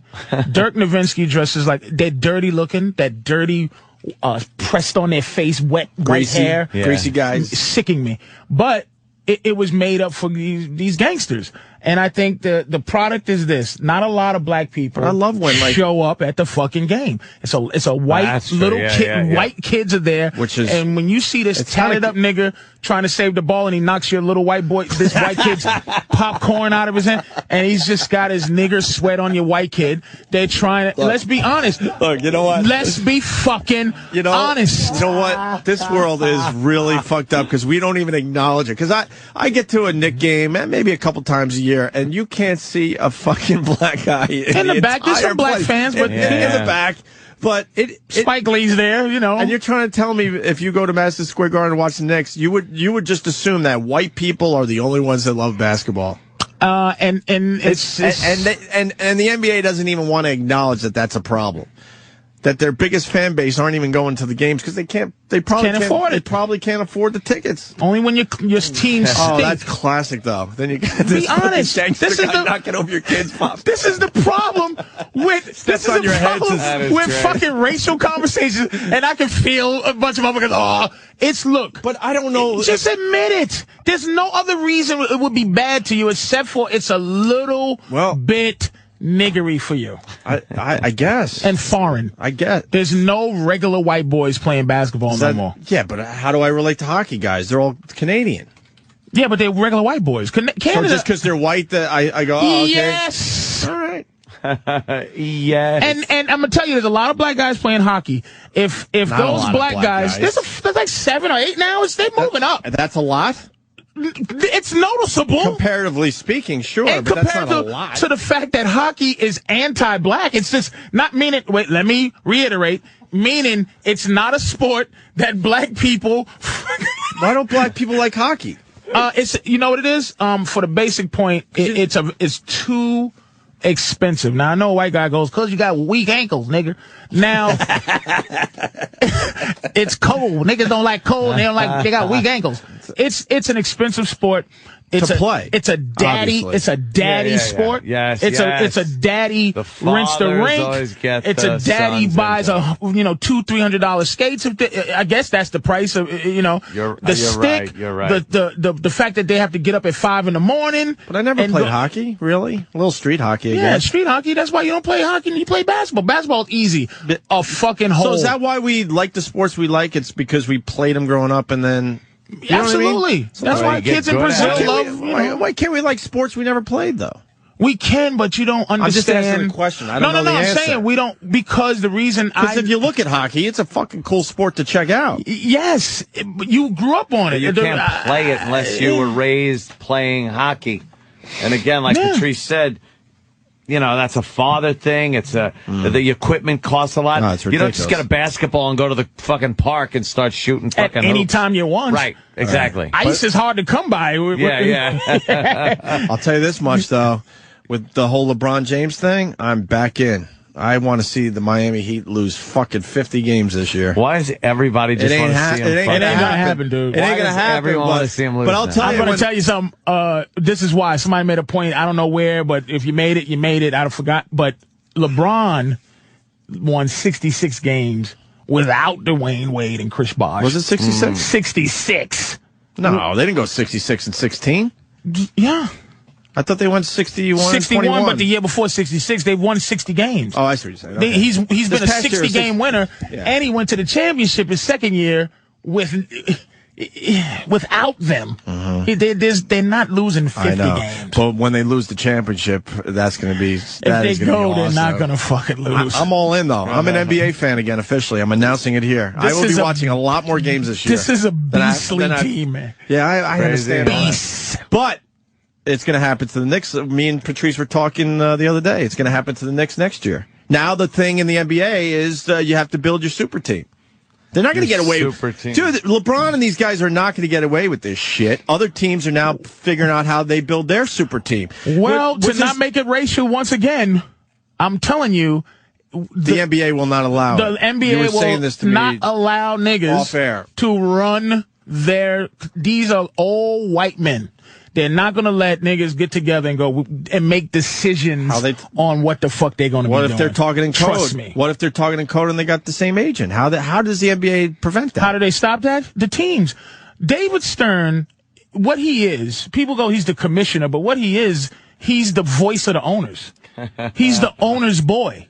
So the owners, anything that David Stern has a problem with, the owners have a problem with. The owners are not going to allow, small market teams are not going to allow the Knicks, the Celtics, the Lakers to just buy championships. It ain't going to happen. There's no salary cap in baseball, as far as I'm concerned, which is why the Yankees exist. So hold on, and they're just going to allow Miami to win fucking, possibly 5, 6, 7. It's too late. They done that. That's what I'm saying. But that's the NBA, in a way, should allow a few more teams to make their super teams. The to make it NBA is going to go, you deal with it. The have-nots, you deal with it. Wow. And then you're going to have old school guys getting interviewed. Like Jordan. Jordan would go, if that happened when he played. If Isaiah, Bird, and Magic was on the same team, Jordan go, fuck all three of you motherfuckers. How about I'll beat you by myself? That was basketball when I loved to watch it. Now they go, let's join forces.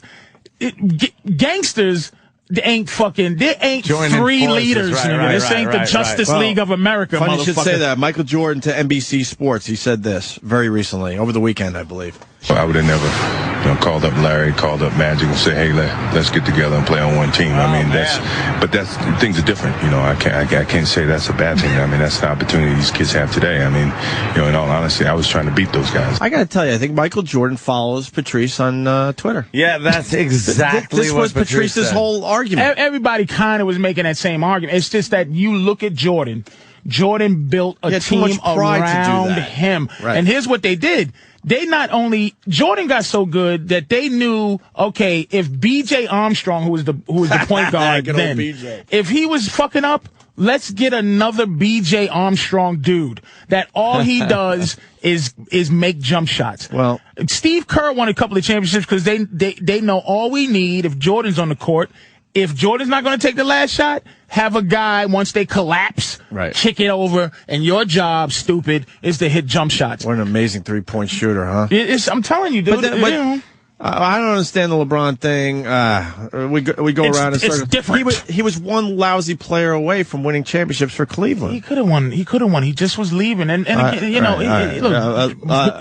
Jordan told you, and he was quite friendly about it. He's like, I would never had called the greatest players in the world to say help. Right. He would have tried to beat them. And he said, it's different now. And the different is this. The different is the money.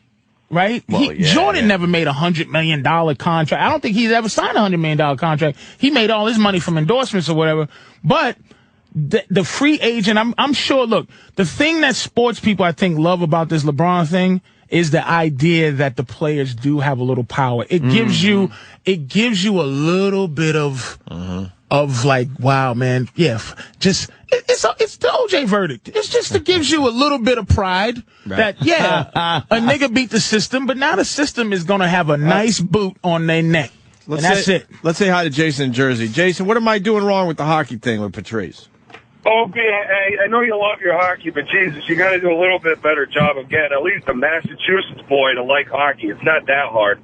Patrice, you grew up during the Big Bad Bruins, didn't you? Back in the late 70s. Hockey's a white fucking sport, and Boston is racist, so it just represents crackers with sticks to me. But I'm saying, how do I like it? Yeah, all Patrice wants to know is how do you sell hockey to a guy that doesn't like the sport? All right, maybe I did a bad job, but how would you do it, Jason? Listen, first, the bigger ice turf that you want to watch the European game. It's all skill. You lose the hitting. You love the fighting. Which you're going to have, you got a nice fighter there for next year with Trevor Gillies. He's going to be your big. Yeah, so let me ask you this question: is fighting and hitting is that a part of hockey? They sort of been trying to get the fighting out of the fucking sport, which is stupid. Let the fucking guys fight. They barely hurt each other. They're fighting on skates. How much momentum do you really get in the end? A few guys get fucking pretty good. Beat up I watched 25 greatest MSG hockey fights last night. Yeah, it's pretty fun. It's awesome, right? And Trevor, Clark fucking... Gillies' son, is playing for the Islanders now, and he's an animal. Oh, is he? He's a fucking animal. Is he huge? He's big. He fights. He's old school. He's like his pops. Yeah, big guy. I'm not saying make the rings as big as like a fucking soccer field. You open it up a little bit so you can see these guys skate a little bit more. You make the ring bigger, so that they can do what? It just feels crowded. Okay. Like there's a lot of. Do you get frustrated, Jason, when you see a lot of time being eaten up, the team's just trying to get control of the puck? You know what? I'm seeing some of the games on the bigger ice surface. If you get frustrated watching on the smaller, the NHL size rink, right? The Olympic rink is ridiculous. You got these huge corners. You're going to see all those checkers go away. You're going to have more finesse guys in the game. I don't disagree with you, Jason. How about somewhere in between then? Okay, I know. How about Ovechkin and who's the other kid? Crosby. Crosby. Why? Okay, maybe this is a better question. Why are they good? Why are they good? Meaning, why are they better than Why do I know their names? Or why do I know Gretzky's name? Oh, Jesus, he's the guy that revolutionized. He's Jordan. Okay, Yeah, explain really to me was. what Gretzky did so that I know his name. So evidently it's a playing thing he did. He was Jordan. This guy's absolutely right. He was so much better than everybody else. He would do what? When he was playing. It just skills. Fucking skills. That's what it is, man. You scored relentless. You gotta grow up with it, I guess. Scored at ease. Patrice. Yes. You said that you had, in basketball, you got all these guys coming out. You have to skate in hockey before you can do anything else. I mean, that's the skill right there. That is fucking absolutely true. The fact that they doing shit on skates is amazing. That is check one. That's why everyone should be watching. It's not with their feet, which is tough enough. Yeah, if you're running around on just a fucking, floor. Right. Do you know how amazing it is to skate as fast as you can, then stop?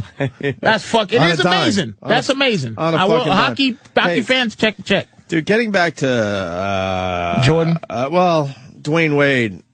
It's in the paper today, and AOL kind of fucked Dwayne Wade. At first, I was like, "What the fuck was he thinking?" And then you read a little more, and you realize AOL fucked him. It's my deal here, see? That's right. Wade had this to say for AOL Fan House. Okay, he was quoted as saying this: "If we lose a couple in a row this season, it will be like the World Trade Center is coming down again." That's like wow. Obviously, it got back to Dwayne Wade's people, and they're like, whoa, what the fuck? That wasn't what he said. You just kind of edited what he said to make it easy for your website. What he actually said was, we're going to be wearing a bullseye, Wade reported, but that's what you play for. We enjoy the bullseye. Plus, there are going to be times when we lose 2-3 games in a row, and it seems like the world has crashed down. You're all going to make it seem like the World Trade Center is coming down again, but... And this is what AOL didn't add originally, but it's not going to be nothing but a couple of basketball games. That's a lot different than the original fucking thing he said. It's completely different. It's the opposite. Right. He covered his ass. Because he said, hey, but we're just talking about basketball games here. Right. The world, when you mention the World Trade Center, it gets everyone on edge, and then you realize he covered his ass. Yeah, totally. By adding the thing, look, it's only a couple of games in the end. Totally. That fucking AOL. What the hell? Wow, trying to get him fucked. So, trying to get him fucked. And finally, you might as well wrap up sports with Tiger cursed on TV. So, that's a big deal today, I guess. What did he say? I fucked. What name followed that? He didn't do well with the British Open. Another major goes by, and Tiger didn't win. Huh? He came in 13. Something like that. Yeah. Yeah, whatever. I guess we don't have to talk about golf. Most people don't give a shit. You don't like golf, do you, Patrice? Do you like watching it? Golf and hockey is very foreign to you.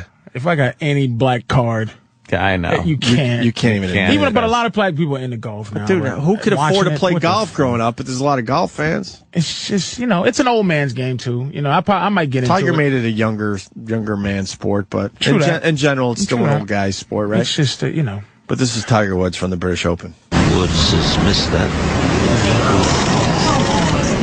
I think the wind's blowing from the right. You can't believe the ball should go that way.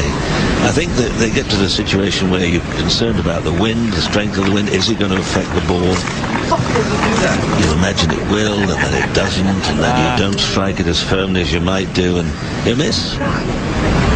He is running hot with a 5-par to come. Tiger needs to get moving. They play the music. Cover him up. He's fucking saying fuck shit. I think there were a few in there. I think there might have been a cocksucker in there if you listen closely. Yeah, fuck. Who cares? If you're going to have live mics, you're going to hear some curses. Of course. What do you expect the guy not to curse? Love a cat. God damn, Tiger's great. Yeah. To be able to fucking have people interested in that fucking. You know how great Tiger Woods is? shit. I watched the British Open the entire weekend. I get up early on weekend, so it's right there on the TV, right? The guy was pretty much out of it early. Man, he got so much coverage all the way through his last fucking hole on Sunday. Oh, yeah, they don't care. But they just... Usually, if a guy drops out, they're like, you don't even see him again. You're like, what? Did he walk off the course? You don't even know if he's still out there. They don't care. Well, with Tiger, They don't put him on they show pretty much every shot he does. Yeah. That's how great he is. When there was guys leading this tournament that were just blowing everyone else away, and they continue to, show you. Boy, are they writing him off too? Huh? They are writing him off. What do you mean? They just.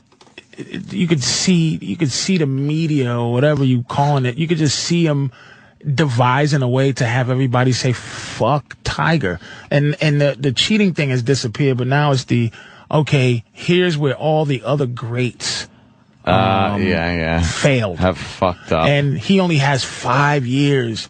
But he has more because Jack Nicholson was a Nicholas. Nicholas. I'm sorry about that. Nicholas or same thing. Every fucking Nicholson. time I have to think about and you got the other great guy who's synonymous. Palmer. Arnold Palmer. And who's the one who kind of invented golf in this country? Ben Hogan. These guys. They played golf. Here's one of the things people forget Tiger has innovated. He innovated physical conditioning to golf. Working out. Jack Nicklaus was just a physical bum who was good. This Tiger probably has 10 more years to 15 more years to go because he's in shape. He's in shape. Yeah. So they're trying to say, it's over for Tiger and his chase because it's 5 years. Everybody gets old at 40. He's in better shape than any of those guys, and he probably has those, some genes, natural genes that fucking help. So he might still. He still has a good shot. He has a good shot. And he's got that big thigh muscle that the blacks have in him. It's that thigh muscle that was bred in during his slavery days. Really, Jimmy the Greek? Keep talking. I love this. I got the last video of Jimmy the Greek. Sure, they breed their big buck with the big black woman. And what they get is a stronger Negro. Oh, bye-bye, Jimmy. Bye, Jimmy the Greek. Hold on, let's play it. Now, does he get fired because it's true, or he fired because he said it? Because he said it. He just said it. Here it is. This goes way back. I love this one. For the youngsters out there, I mean, there was no one bigger than Jimmy the Greek for a while there. Every event. This guy was so massively huge. Every big event that happened, they would go to the handicapper, Jimmy the Greek, to see who is going to win, what are the odds. The Belmont Stakes, he'd pick the horses, the Super Bowl, the teams, the over-under, the fucking... Did you see 30-30, that documentary about him? No. They have a documentary, ESPN 30 for 30, and that statement was made in conjunction with the fact they was trying to get rid of him. Oh, like at that point, he was just a crazy old coot, and they was like, oh, thank God. CBS was like, thank God he said that shit. Send a cameraman over there and just bait him with questions. Yeah. Because he was starting to dip in his popularity at that point. Yeah. Oh, yeah. Well, the dip got a lot dippier after this. The black is a better athlete to begin with because he's been bred to be that way because of his high thighs and big thighs that goes up into his back, and they can jump higher and run faster because of their bigger thighs. This goes back all the way to the Civil War, when during the slave trading, the slave owner would breed his big black to his big woman so that he could have a big black kid. Jimmy. Even in 2010, it's uncomfortable to hear. Knowing what he had as a career. The cameraman's jaw was on the floor. He was like, oh my God, I am filming the last you will ever see of Jimmy the Greek. You're big black. Your black is the better athlete. All right, ready? Can we make that acceptable now, please? Make that do that, okay? Well, in getting fired right now terms on ESPN. On ESPN. On ESPN, not getting fired. We can barely do it on satellite radio. First, you got to start it out with this. Some people would say Okay. See, that takes your responsibility completely right away, okay. Some people would say that a black person would make a better athlete. Based on I say I have to stop you there. I say immediately. I already went over the line. If you agree, Gregory. What happened? I say right there. Start it off again. Some people would say this is trying not to get fired. The entire statement on ESPN right now. Okay. Don't get fired. Some people Jimmy would the Greek. say that based on history, what the black man went through. I think I stop you there. Yeah, we need a buzzer. I think you need a buzzer. You're already fired. We need a buzzer. Hold on, let me get my buzzer You're out. already fucking fired. Patrice, point to me when you need the buzzer. Wait, I gotta find my buzzer. Go ahead, man. Hold on. I need the buzzer. How long was that, Danny? Was that whole thing that he said? Around what? All right, let's try this again. All right, go ahead, Ant. Try it. All right. Hold on. How long was Jimmy the Greek's thing? Now, you have to go close to the length of Jimmy the Greek. Not getting fired. That's probably about a 30-second clip. 30 seconds to 45 seconds? Yeah, 30 seconds. Let's just call it 30. Make it easy. Patrice. 30 seconds. Make it easy. 30 seconds. You have to survive. 30 seconds. Wait, let me get my fucking. You gotta stop walking on your phone. racial eggshells. I got right behind you. Right behind you. Okay. Racial eggshells. You ready to go? 30 seconds. Hold on. In 5, 4, 3, 2, 1. Anthony, try not to get fired. Go. Some people would say that over the years, the black athlete. You got 6.3 seconds. You can't. No one says black. Right, you fucked up already. All right, let's try again. Come on. I know my pal Ant can do this. 30 seconds. All right, in. in 5, 4, 3, 2, 1, go. Some people would say that there are athletes of certain ethnic backgrounds that are better suited for sport based on history itself and what these people went through in history. These people. Yes. You was on a roll. These. What you say? These are those people. These things. These monsters. It's on a tightrope. Oh, damn. Oh, shit. Oh, damn. One more try? Let me have one more try. One more try. Come on, here. Ant. Come on. You got 16 seconds that time, man. All right. Okay. 5, 4, 3, 2, 1, go. Some people would say. I did that, sorry. All right, you're going to try for real? All right, here we go. And go. Some people would say that there are athletes of certain ethnic backgrounds that, due to historic circumstances, have made better athletes out of certain ethnic groups. Whether it was because of certain physical physical tasks that were forced upon He's them. fired. Let me tell you, you're fired. One, for knowing that you were babbling. And you were trying to cover up your racism. You're fucking finished. He's fired for showing his panic. Yeah, ESPN, you're done here at ESPN. I've never heard so many. I mean, I do a lot, but I never heard Ant do. One more time. No, he could do this.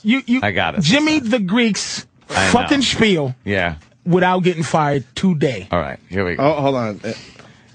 God, it has to be. Don't get your boy Mad Dog. Is it any? How do they touch on racial shit? They probably just don't. One more time, man. You got One this? more time. Okay. I think I got it. All right, Ant's got it. All right, you got the stopwatch? Yeah, here we go. Ant's got it. Okay. Don't laugh or you're going to ruin it. Ready? And go. Some people would say colored people are faster than white people. They have an extra bone in their leg. It's called the Negro bone. And it makes them run faster, jump higher, and throw things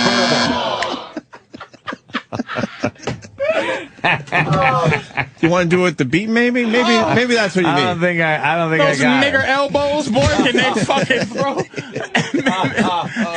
Those ashy elbows of theirs. Oh, my God. No, there's no way a white man could get away with the Jimmy the Greek speech. We got another Jimmy the Greek clip. Okay. The black coaches one? You remember this one, right? Right, yeah. E-Rock, you got that. They take over coaching like everybody wants them to. There's not going to be anything left for the white people. I mean, all the players are black. I mean, the only thing that the whites control is the coaching jobs. Now, I'm not being derogatory about it, but that's all that's left for them. Jesus fuck, man. Don't make them coaches. Do you have the Howard Cosell one if we're going to be doing this today? You remember what Howard Cosell? We talked about it one time, and his son called in. Yeah. He was like, look. I love that his son listens to the show. Look at Lawrence Taylor. Look at that gorilla climb the Empire State Building. The Howard Cosell But wasn't he using it like he had said that about other people, too, in the past, white or black? Oh, really? Yeah. Imagine hearing that today. Is that guy not... But he says, like, look at that little monkey go, and a racist would never make that mistake. Yeah. I think Howard Cosell is look at that little...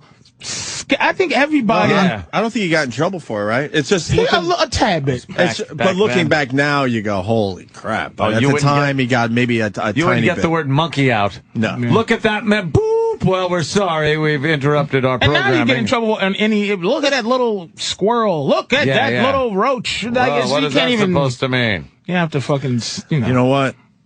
Danny, you got to help me out because I help me out here, Hendry. Extremely racist old radio ad. We might as well play this now because we're heading in that direction. Oh no, what is this about? This was an old time. Well, back in in the day, marketing your product. You're supposed to say good old before that. Marketing your goods wasn't so politically correct as it is today. Yeah, and this was a radio ad. I believe this was a product from Australia. This is a legitimate radio ad. Yes, I did the not a goof or anything like that. At first, I wasn't sure, and I actually had to look. Not some internet asshole out there. No. This was a legit product from way long ago. I believe it originated in Australia. Right, I'm not going to say anything. All right, let's take a listen to this. Play it. Okay. Nigga boy, nigga boy, nigga boy. That was on a commercial? This is legit? You gotta be kidding me. Hey, look, there's a ton of stuff. I mean, if you walk into any antique store and you'll see this stuff, there's always a little cabinet for it all. For all the old nutcrackers. Nigga boy, nigga boy, nigga boy, nigga boy, nigga boy, nigga boy, nigga boy, all the shine of Papa Pan can handle with. Nigga boy, nigga boy, nigga boy. Housewives know there's nothing holds a candle with. Nigga boy, nigga boy, nigga boy. Nigga boy steel wool, best in the business. Best a lady ever had. A nigga boy shine is the shiniest shine. Thanks to lanolin soap in every pad. What's the brand that everyone demands? It's nigga boy, nigga boy, nigga boy. And what's the gentlest cleaner on your hands? Why, nigga boy. Nigga boy, nigga boy. Nigga boy, nigga boy, nigga boy, nigga boy, nigga boy, nigga boy. They had to come up with a jingle. Wow. Pretty catchy. A jingle that is never going to leave my head for the rest of my life. No. I think for the first time ever, I could look Patrice in the eye. Wow. During our discussions. I actually looked away. That was for soap? It was for steel wool. A steel wool? With kind of like SOS pads. Oh, for the hair. Wow. Oh, shit. I didn't even steel think of wool that. hair, nigga boy soap. Oh, damn. Nigga boy with steel wool What's hair. is there some kind of a background on that? Well, all I know is that it was made in Sydney, Australia. I'm trying to locate the actual packaging. I have a description of the packaging. I don't have an actual picture of the packaging, but it says it's an empty, it's a yellow box rather. It says the new improved Boy Steelwood soap. Right. The soap is in the pad printed in red and black. The picture is of a winking Aboriginal boy. Oh, okay. Yeah, they are pretty racist over there in Australia. Now that commercial was made when in 2000? Yeah, 7. Fucking Australians. Wog. They call us nigger boy. Wog soap. Fucking use this soap, you look like a wog. Wash your fucking pots and pans, eh? With some of this nigger boy stuff. Yeah, it's like nigger hair with soap in it or something. What? I know. My pan's got all stuck with eggs on it. I need me some nigger boy. Oh, Jesus. Well, that's what the fuck. Fucking Australians. I Pick know. me up some nigger boy. Where is my I know. I gotta find my I know. You ever try to cook up some Vegemite? Get stuck in the bottom of your pan, you know? You gotta break out the nigger boy. Is that on Mel Gibson's tapes? Yeah. Wash it, you cunt! The pan! Oh, no! Grab the nigger boy! Holy shit. Oh, you gotta be kidding me. I know. Oh, those Aussies are the worst. Fucking racist to their They really are. And it's the whole country. All of them. Like, you can't find a fucking... They don't turn their heads before they make a joke over there. Racist as a... You think Russell Crowe and fucking Nicole Kidman, they just have a fucking Australian mafia. It's just all about it. You know Russell calls fucking Denzel the nigga when he lost to him in the Training Day and Gladiator. He fucking lost to him in Training Day and he's like clapping like on camera. Yeah, hey, congratulations. And in his head, he's just singing nigga boy in his head. Nigga boy, nigga boy. Congratulations. Great job. Great King job. Kong ain't got nothing on you, nigga boy. Really? Yes, he does, nigga boy. Oh, shit. Fucking unbelievable. Let me go to Robin Garden City. Jesus, fucking awful people, man. Rob, what do you got? Hey guys, last week I did my own Mel Gibson remix. I put it on YouTube if you guys want to hear it. It's a Peter Griffin verse Mel Gibson remix. It's already got like close to 200 hits. Wow. And, like, 200 hits. That fucking thing's going viral. Wow, that's amazing. Fuck. That thing's going to take off any time then. That's hey, I'm happy with 200 hits. Perhaps more than that. Well, let's see how good it is, Danny. This guy really believes in what he did. Rape boy. What? Perhaps. All right, punching out. Goodbye. You found it? Yes. All right, let's take a listen. He's to this. overinflating his hit count by just a smidgen. Oh, really? What has he got? 189 views. Right. This is taking. Boy. He's pushing taking the internet by. Oh well. Here it is. I bet this sucks. I just bet it sucks. Hello? You make my life so fucking difficult. Who is this? You have one more chance. And I mean it. Now fucking go if you want. But I will give you one more chance. Okay. At least the quality is good. You make me want to smoke. You fucked my day up. You care about yourself. Yeah, you know what? The hell with you then. Yeah, go to hell. Go to hell. What? What? Okay, you bastard. You want to play rough? You need a fucking bat in the side of the head. Holy crap! You got a sick mind! You need a fucking doctor. You need a fucking brain transplant. You need a fucking... Well, excuse me for being retarded. It's no D-boy. You get it now? What need? They're good cuts. Hey! Stop it. Stop it. You fucking don't care about me. I'm having a hard time. You fucking me up the run, you bitch. You son of a bitch. Oh my god, this is so bad. Patrice? What? You hang up. I'm coming over there. You've been drinking. What? You're in my house. So I'll call the police and tell them there's someone in my house. You could not be more wrong. Well, I guess I should be going. I don't want to miss the all-you-can-eat schnitzel bar.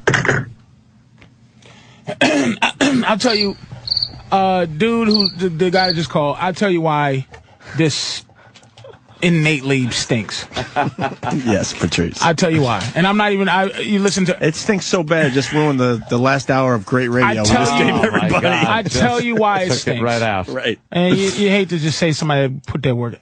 It's the other D-boy thing. The D-boy things are from existing audio that you can't really... The genius of it is to take audio that is straight up from one thing and meld it into something else that's straight up from one thing. So when you go, when you put Mel Gibson up against Pat O'Brien, you can't do much with it but figure out how to meld those two existing conversations into something else. He's just using clips took from clips many episodes. From Right. you can. There's a million episodes of The Family Guy that you could just take any word and put Peter Griffin to. Right. It makes no sense, though. it's not as, it's just editing as opposed to creating something. That's what you're going to call editing? I know. I mean, I'm trying to not. Sounds like you recorded it on a wax cylinder. Trying to help him why it's just. You could do it with the Carol Burnett show or fucking Seinfeld. Yeah. Who are these people? What? Who are these people? It's like, it's just. I'm more impressed that he was able to to upload that to YouTube. Like if you know the process to get that up online with like a still picture, then you need to be able to like learn how to just fade in clips and fade them out and make things a little smoother than that. I mean, transitions are a little rough. Well, yeah. That's why it's just. I think the best one that came in from the listeners was from Dan, the producer. Oh, yeah. The Pulp Fiction one. Do we have that to play in a break for him? Give him another plug? He does radio in Vancouver, I believe. You should have. Eric's telling me that you have in front of you there somewhere. All right, let me come up yet. If we're going to play listener ones. Listener. Here it is. Okay. We'll play this going in a break. Let's not forget Patrice is going to be at the Miami Improv this coming weekend. So go see fucking Patrice. Yes. If you're in the Miami area. I'm telling you, you're going to have a good time. All right. We'll do this. That Jordan thing is great. Patrice has never heard that before. Gatorade, is it in you? I do that all the time, just like around the house or driving. I'll just start going, Gatorade, is it in you? How does he shoot free throws and they can't do that? You know what's fucked up about that? How do you fuck that up 12 different ways? I don't know. Can you fuck that up 12 Try to fuck that up 12 different ways right now, Patrice. Let me tell you something. You don't want to play? Yeah. The morning that you go in, you look at that and go, boy, this is going to be the best money I ever made for 30 seconds. Yeah. Gatorade, is it in you? Yeah, see, you just did it. And then you go, and they go, can you do it a little, is it in you? Is it in you? First, you go through all the easy ones, the different quotations. Gatorade! Exclamation point.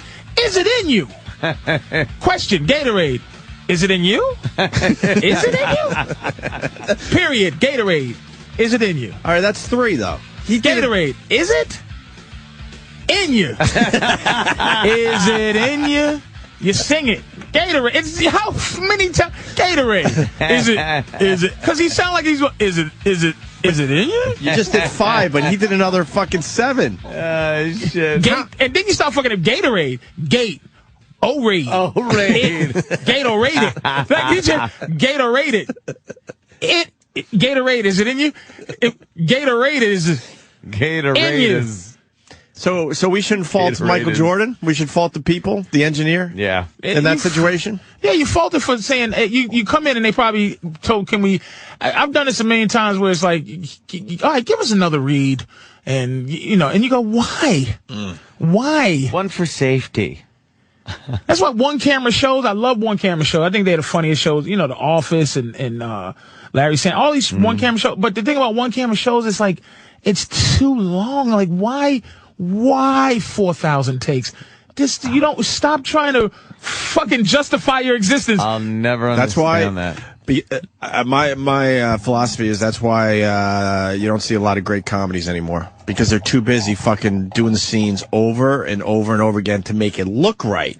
And then taking all the energy and the feeling is gone. That's my theory on why, like, when we were growing up, it seemed like there was a new comedy popping out that everyone loved, and you just don't get that anymore. And I think it's because they want to make sure the lighting's right, and you know what I mean? I remember recording stuff, and you think it's hysterical. You wrote it, you fucking do, you record it, right? And then after it's all mixed and arranged and everything, by the time the final product is done, you're like, was this ever funny? Yep. This stinks. That's what happened to that pilot I did. It's just like it was a vision. Yep. And it's just so many people that think all the funny that I do. Yeah. Like that's why I'm in deep shit. I think we was just talking, going to the bathroom. Me and Hope. I'm in deep shit because what I think is funny and committed to might stink. And fuck me funny, just what I think is funny. Right. Ain't happening. No, man. It doesn't. It's not that it stinks. It's not what mainstream media is looking for. Really, 50-year-old fucking hacky dude. Really, dude. What's funny? Yeah. This is why I get upset, and it's not sports. I'm just going back. There's a kid named Nate Robinson, who plays for the Celtics now, used to play for the Knicks, if you don't know. Sure. 5'8", 5'9", a machine, He's an basketball animal. machine. He's only good if there's fucking David Banner or the Hulk. He's only good when he's the Hulk. But these old, irrelevant guys try to make him play as David Banner. They go, you have to calm it down. But he's only good play as the Hulk. as the fucking Hulk. Just let him be the Hulk. Just let him. He wouldn't have made it to the NBA if he didn't always play as the Hulk. Leave him alone. So you get a guy that people go, oh, he's funny. The guys that come on your show, me, Bob, Bill, fucking Rogan, to a lot of degree. It's like you go, these guys fucking have been funny all their lives. Yeah. And then you get into the business part, and Susan, head of development, thinks it's not good. And you go, what the fuck are you talking about? Like, why did you hire me then? Right? Why am I here? You could get anybody to do this then. Holy you didn't hire me to be the shit. Hulk like you're saying. Yes, I'm funny because of how I've been, you know. Hey, we're going to move on, but we were talking about LeBron James, and Patrice mentioned it outside the studio. I've seen the video as well. I don't know why we didn't bring it up when we were talking about LeBron. the heel turn video that's up on YouTube. I think it's hilarious. Have you seen it, Ant? Yeah.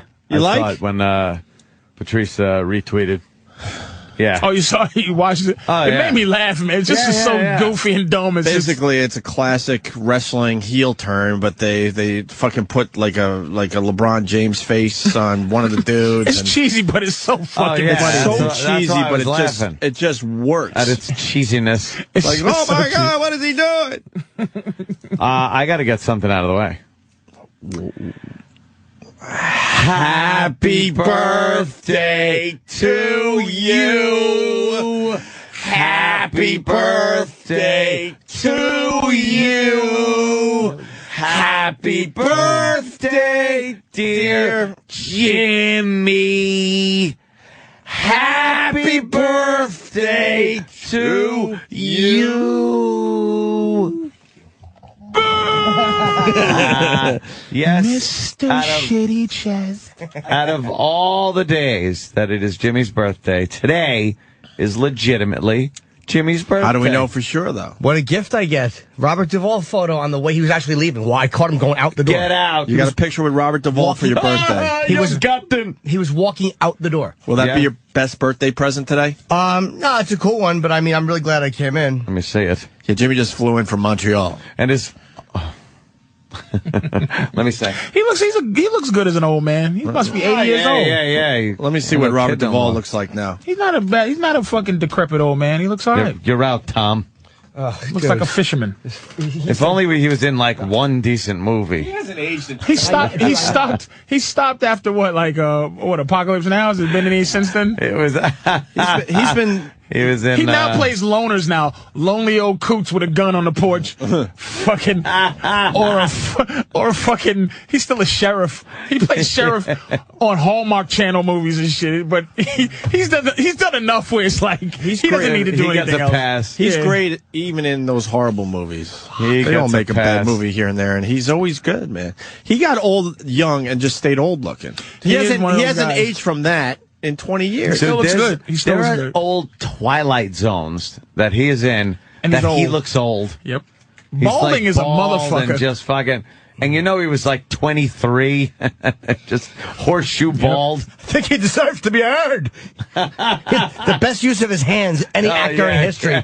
He would do this thing where his hands would be out in front of him and kind of cupped in. Yeah. He had this great way of fucking of using his fucking hands to. What movie was that where he used his hands? That like was that in with fucking Ned Beatty. That was in Network, where he played the fucking where he played the head of CA, the network, or whatever CA. It was the network. I know what you're talking about. Yeah. I forgot the He fired him. Fucking Duvall. Oh, Jesus. dude, I couldn't believe that. He had a He was great in Apocalypse Now too. He was fucking tremendous. In that. And recently he had a Who Gives a Shit scene in Crazy Heart, and he was great. I didn't see that yet. You haven't seen? What is that? I have it, but I haven't Is seen that when he played the sergeant and he was fucking with his kid? Crazy Heart. No, that was Great Santini. Oh, I'm sorry. Yes, Crazy Heart was the one that won, some Oscars and shit. With, what's his name? Bridges. I wanted them to just talk to me like I was Toomer. What did he say to you? He was all right. I just because he was walking out with Tim Sabian, my eyes just opened. Who's Tim Sabian? He runs Howardstown. We know him from YSP. Oh, sorry, okay. He's been around for years. Tim, we know him. But there was another guy I didn't know with some shit. I'm like, damn. No, Tim's a good dude. Everyone knows everyone here. He's fucking, and he's walking out, and I'm like, it's Duvall. Like, I had seen him before, but I'm like, that really is him.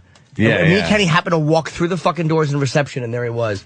And I just was like, I shook his hand, like, have a picture? Like, there was no protocol. I didn't even say hi to Tim. Nothing. And Tim's trying to duck out of the way. Oh.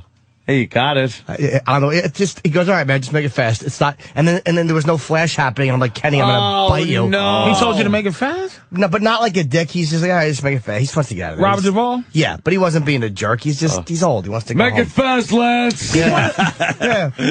He's one of those actors that can walk the streets by himself, you feel? Like, I saw Joe Pesci in The Village, and he just, you just go, hey, and he gets that look like, I'm not the guy that people are gonna be around fucking with on that level. Alec Baldwin is a very in-the-street guy. Just kind of, Alec Baldwin, he wanders the Upper West Side. He's just an in-the-street guy. He almost looks homeless if you didn't know it was Alec Baldwin. never seen him. Who couldn't? Oh, yeah, I've seen him many times. Like, what celebrity could not possibly walk I would the street? say Brad Pitt couldn't. I would say any in the magazines on a regular basis, guys. And Joe Pesci was never that. Brad Pitt could not. I don't think George Clooney could. There were two. I've seen a million celebrities because they walked the Upper West Side a lot. There were two that drew ridiculous crowds. Two. Yoko Ono walked home from the movie theater once. Gives a fuck about People were Yoko. out of their minds running out of every fucking Lennon's store. Dick in her. That's the only reason. It was Yoko, and the only other one was Keanu Reeves. But then again, he was wearing a long fucking Matrix fucking black coat was he? in the middle of summer, so I think that alone made people go, what the fuck? But they I think the Biebers, the singers, probably can't. Huh? I don't think the singers. I think Justin Bieber can't, and I don't think Lady Gaga little girl can. Know who I saw walk around like, and no one gave a shit? Dustin Hoffman. Wow, yep, he's one. He walked around. He walked around with a thing of flowers that he got from the corner bodega. Wandering around, just looking up in the air. I think we talked about this on the air, and no one bothered him whatsoever. There's an energy, man. Joe Pesci had an energy of Ice Cube used to do a rap, long ago. He goes, shake, when you see me in the street, shake my hand and make it a firm shake. Say what up, Ice Cube, and then break. Because if you're hanging there, I'm going to tell you loud and clear, get off my dick, nigga, and tell your bitch to come here. So Joe Pesci gives that kind of vibe where it's like you just go, hey Joe, and he just goes, hi. He goes, you keep it fucking, yep. You just keep it moving. Dustin Hoffman got that. Hate to tell you, Yoko drew a crowd, man. People were out of their fucking minds. Fucking they want to touch John Lennon juice, man. Supposedly she doesn't walk often. She called off her driver, and then me as a creep, I just fucking followed her home. Is that the driver that was recording her? She appreciates that, huh? I wonder if that was the driver that was recording her. There was that secret guy secretly taping her. She was in the same movie theater when I saw. I think it was Grizzly Man. And I'm in the bathroom, and fucking Sean Lennon's in the bathroom. I'm like, holy Grizzly shit. Man? So I go to my... Huh? I think just making jokes about Yoko's horrible speech. Oh, shit. Grizzly. Grizzly. So all of a sudden, I'm in the bathroom with Sean Lennon. I'm like, holy shit. I tell my girl, and sure enough, he's hanging with Yoko. And they called off their driver and started walking down Broadway. That's like seeing Priscilla Presley. I bet you Priscilla Presley gets bothered because she got. I mean, I would at this point. John Lennon is bigger than Icon. Yeah. I mean, you get John Lennon aura on you. A lot of people are creepy when it comes to that. Getting Elvis posthumous shit. Elvis stink. Elvis stink. Michael Jackson stink is going to be huge soon. Oh. Know who used to walk around the neighborhood and no one bothered him? Conan O'Brien. He gives off that vibe, man. And I bet you Leno walks around with no one fucks with him. I bet you. But it's different. New York and L.A. we're talking, but in fucking Ohio, none of these people can walk around. Crazy, right. Oh, yeah, Who's the... Leno seems accessible, though. He speaks to people. Yeah, he seems like he can walk through the streets. Letterman doesn't. Letterman couldn't, because I think Letterman seems like too inaccessible. Who the fuck is the guy from Ghostbusters, the nerd? Bill Murray? Oh, Harold Ramis? Glasses. Harold Ramis? Rick Moranis. Rick Moranis? Seen him a million fucking times. No one bothers him. No one cares. That is, by the way, that's not the Rick Moranis movie you access to make sense. I know. It's like, honey, I blew up the kids. You're right. Yeah. But you know what? He's to the point where no one even cares. They don't even. Oh, they don't even look. He is almost done point. They don't even look. Yeah, he is. At least Dustin Hoffman, they were looking, but weren't bothering. There's a whole thing. He's at that level where it's, oh shit, he produced Godfather 12. Like, it's at the point where I just found out something interesting. I didn't know, and this might be old white news, but I didn't know that, your girl, I was watching a movie called Prophecy. It's an old horror movie. What's the girl, the sister from The Godfather? Oh, Talia Shire. I didn't fucking know she was, your boy's sister. Right. Francis Ford Coppola. This family's a mafia. Yeah. I didn't realize these motherfuckers was so indigenous. Yeah. To Hollywood. Nicolas Cage. Nicolas Cage is part of that whole I don't thing. hear shit about the Wayans brothers. These motherfuckers, the Coppolas are nepotism in this business to the fucking 10th degree. Goddamn royalty. And he has his brother, Francis Ford's his uncle, used to do all the music from the fucking movie. I was like, what the fuck? Wikipedia has the Coppola family tree. I'm not upset about it. It's just, I didn't realize these motherfuckers were so dug in. Why did Nicolas Cage use his last name? I know. He didn't want the Coppola name. He wanted to do it on his own. Why would you want the Coppola name? I think I remember reading something about that, and he wanted to do it on his own without any fuck that. I would trade in the Hughes name in a second. I want to change my name to Coppola. Yeah, exactly. I think I want to do it now. See, but he had the option. If Nicolas Cage fucking flopped, he'd be Nicolas Coppola in a second. Nicolas Coppola Cage, like Cougar Mellencamp. Yeah, exactly. That's the family tree. Anything on there? But Talia Shire, we're talking about Jason Schwartzman. She wasn't Talia Coppola ever. No. Ever was she Talia Coppola. His daughter was Coppola. Yeah. Now she's big time director, but when she was Coppola, she single-handedly almost destroyed The Godfather. Oh, the franchise. She almost wrecked it. Oh, what a you said mess. Jason Schwartzman. That's Talia Shire's son. He stars in... I didn't fucking know that. Yeah, he stars in Bored to Death. And he got another brother. He was in Rushmore, obviously. I didn't see Rushmore. Rushmore is a good movie, man. He was in I Heart Huckabees. Yeah, I like the Rushmore, man. He was good in that one. Motherfucker, boy. I'm sorry. I didn't know that. Anyone else on that family tree? Look at the family tree. It's pretty... Jesus Christ. All in Hollywood, probably. Oh, yeah. That's a family tree without a whole lot of nuts on it, right? Happy birthday, Chip. Yeah. Holy shit, man. We also have Randy Couture. That's why he came back from Montreal. I also don't want to miss if I don't have to. Like tomorrow I do, and then I got to go to LA. So I don't want to miss days if I don't have to. But it's your birthday. I know. Randy Couture's coming in, and Terry Crews from the Old Spice commercial. That's how I know. Yeah. He's also in Everyone Hates Chris, right? He's the father. He's been around a long time, man. But now we all know him from the Old Spice commercials. He's coming And he's doing Ice Cube's new show on TBS. He's a TV show? Yeah, Ice Cube. He's another father. He's a father again. And he's in The Expendables, Terry Crews and Randy Couture. I think that's going to be a halfway big movie. Like middle big. Almost, like 18. Almost big? Almost big. Yeah. Almost big. What did A-Team do numbers-wise? What did it do, 60? Did well, right? I think it did okay. Which is that what is? Well, The Expendables got Stallone, Schwarzenegger, Bruce Willis, Mickey Rourke, Jason Statham. That means this movie's going to suck.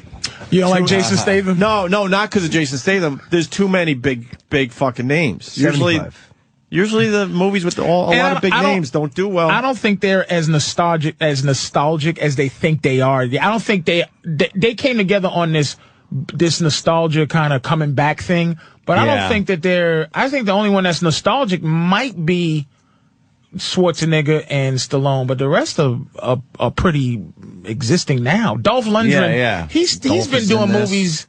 Jet Li, Retrograde. Jesus, yeah. Eric Roberts, who's a great actor. Underrated, by the way. Great, one of the great fucking, for the time that he was great.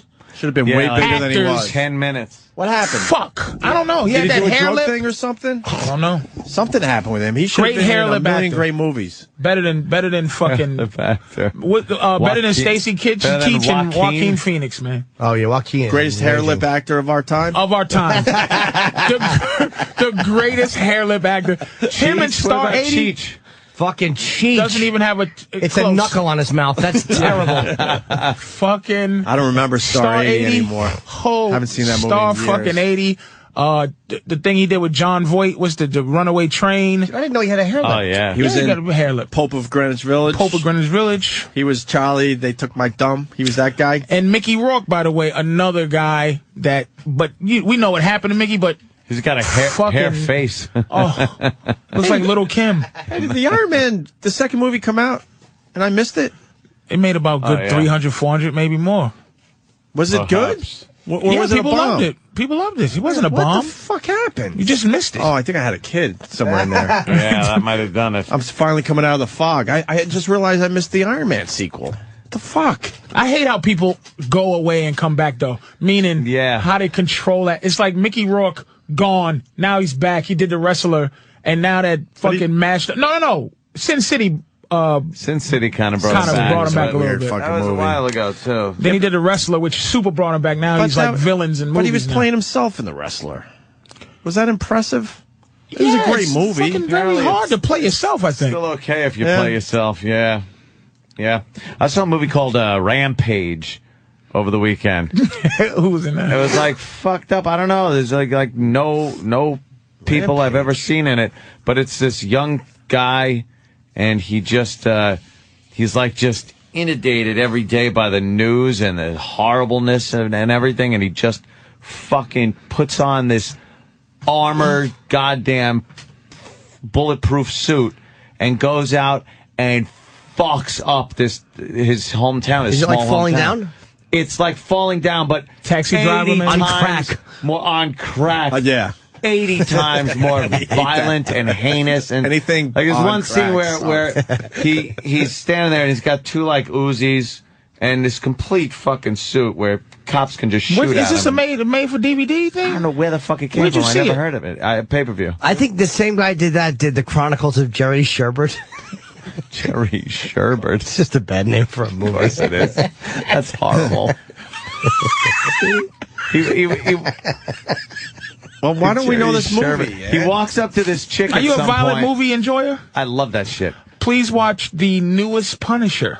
Yeah?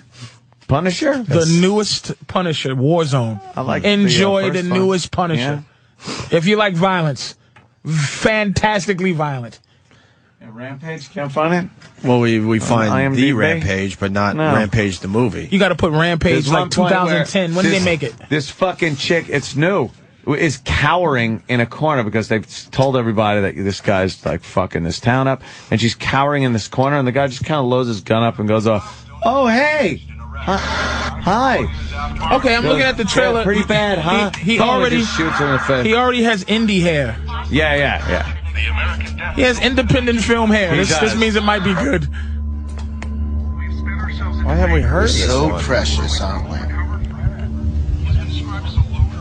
Everyone's got to live. Everyone's got to be happy. He looks like Adam Baldwin. It's a joke.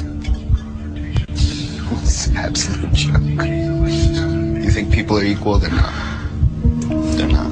He plays a good psychopath. Yes. And then that's my plan. That's what I want to do. Let's just clean the world. So maybe the rest of us can sustain a little bit of life. These people are out to kill us.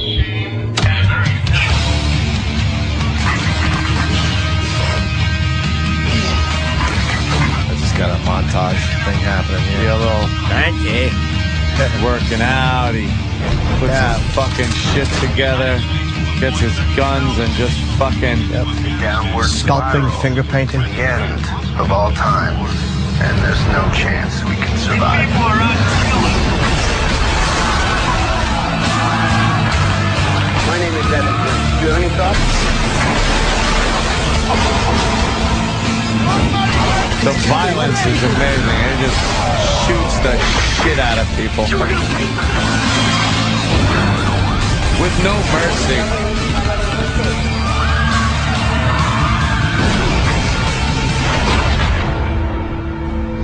You know why this is violent right away? They showed a death in the trailer. Yeah, no shit. Yeah. But how's... Oh, of course. Uwe Boll. We had him in. Oh, good old Uwe. Uwe Boll. Of course, that's him. We had him in? That crazy German director. What was he in for again? I forget what the movie he did where they shows the plane hitting the Trade Center. Yeah, I think it was. I think it was based off a video game called Postal. Postal, yes. Right. Good, Danny. Yeah, well, at one part he doesn't fucking hold back. One part, he fucking stabs this cop in his liver, and then pulls it out, and the cop's just kind of fucking dying there, laying there, and he just leans over and goes, "It'll take about 8 seconds." Like tells him, you'll be dead in about 8 seconds. Don't worry about it. Just fucking, I'm watching this going, this is so fucking bad and twisted. How was the story, though? You know what? Was the storyline good? It's got, you know what? I'm gonna Wikipedia it. It's got a fucking twist to it. Better than Taken? What wasn't? I didn't like the. Me and Patrice loved the Taken. The lack of soy sauce here. Right. Every time I see that fucking movie, I'll pop it on every so often when it's on. And all I can think of is Jimmy saying this asshole dyed his hair with soy. I'm not saying that. And he didn't ruin it for me. He just ruined his hair. He ruined Face Off for me, but he didn't ruin Taken. Taken still, I love Taken. I'm not saying that Taken didn't have problems, but it's like retard run daughter. I want a pony.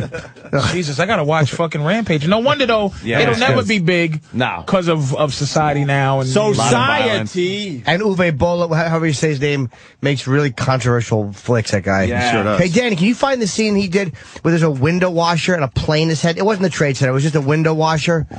And it gave him a lot of shit. And you know what? Someone came up with Departed, so I'm wrong. But I think movies where they get the huge all-star, over-the-top cast, they usually don't do well. But, Departed, the big obviously did great. Cast, and maybe the Godfather, maybe sneak it in there. Yeah, but were those guys all stars when that movie came out? Absolutely, I would say they were, yeah. Okay. Oh, what is this? Postal clip? Oh, shit. Wow, that just made my stomach hurt. Yeah, this guy is great. Yeah, he wasn't fucking around. Show that again in the beginning. I got a fucking. What would be if you were a window washer? It's a window washer. Do you film this? That's some CGI shit, no, I understand understand what it is, but that looks way too fucking real. Hold on, stop this right there. Stop it right there. First of all, what you just said just now matches my fuck up the other day. Yes, and Jimmy's. I don't want you to be able to get past the fact that you fucking said, "Hey man, CGI." I said CGI. Fucking really asshole. Crashed the plane into the guy. Really, really. All right, look, you're absolutely George Lucas. right. That fucking beats my stupid shit. And trumps his stupid shit. It ties it. Thank you. It really does. Fucking, I'll give us a three-way tie. Man, we've come a long way since fucking silent films. Really? If you notice, Fatty Arbuckle's flying the plane. I just wanted to let you know I caught CGI, you asshole. Sweetheart Mary Pickford is the window washer. This is scary, man. This makes my stomach There's actually tighten. good. Let it go. There's a special on the towers falling. Did you ever hear the story of the guy who was in the fucking the 92nd floor? Fucking Illmatic, man. And the plane came in and it actually hit right above him in his floor. It's a true story. He lived. The plane came. You guys have seen him interviewed, I'm sure. No, I haven't. I got to check it out. Is it online? And there's a graphic of it. They actually show you what it might have looked like because he's telling the story about how I looked out the window and the plane was there. Like he saw the plane heading, and when it came in, it crashed to the floor above him. But I guess the damage was he was right there, so the damage went beyond him, I guess. But you should look him up, 9/11. Get the fuck out of here. It's on YouTube, and they show the graphic of what he saw coming in. Wow. And it's really fucking chilling. What is this movie Postal about? I don't know. I know he got a lot of shit for that. But I thought that was well shot. That looked amazing, man. It wasn't like he was goofing on it. Jesus, that hurt. Pretty good. That just hurt. Just now. It was too fast. It just hurt. Like that Ouch. fast shit. God damn it. I think a disturbing scene in a movie was Fight Club when Edward Norton's in the plane when it just gets broadsided by the other plane. Oh, yeah. And people are getting sucked out. He has the fantasy that he wishes that every time he flies there would be a midair collision or some shit. And it just looks... Yeah, and of course... Danny gets it in 2 seconds. Every time the plane banked too sharply on takeoff or landing, I prayed for a crash or a mid-air collision. Anything.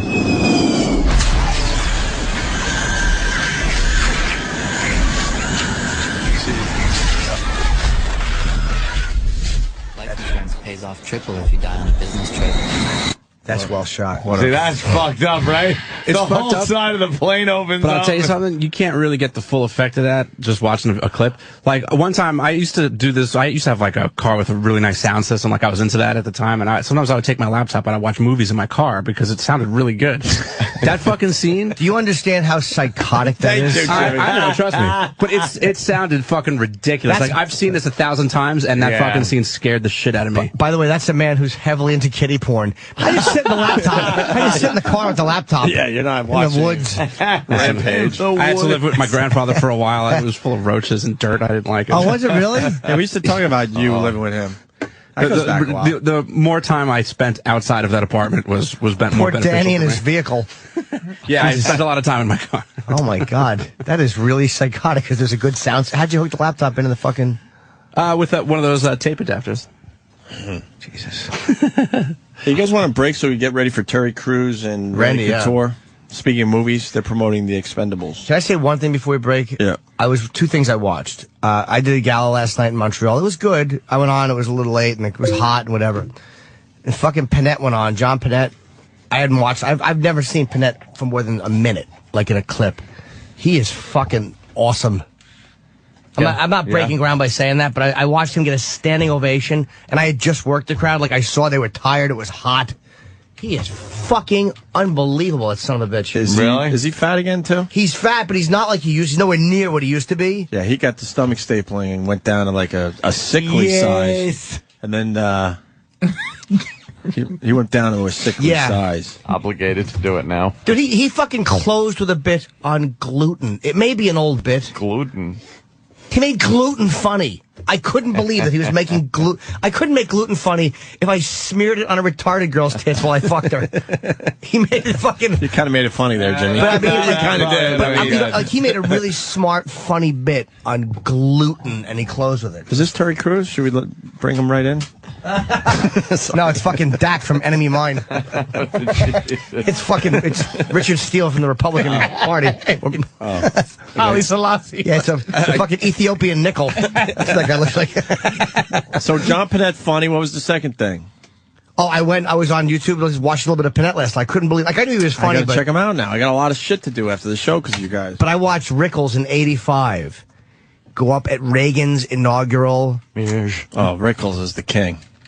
I'm pissed that that he's too old for us to completely appreciate. Dude, it was Reagan's inauguration, and it was all of Washington was there. It was a massive. Could you get 5,000 feet? That's worth playing. Fuck it. I don't know if it'll translate without being. Let's try. Don Rickles, 1985 Reagan inaugural. Million years ago. But when you just see the way this guy worked in front of the president and the entire, he was just fucking amazingly But funny.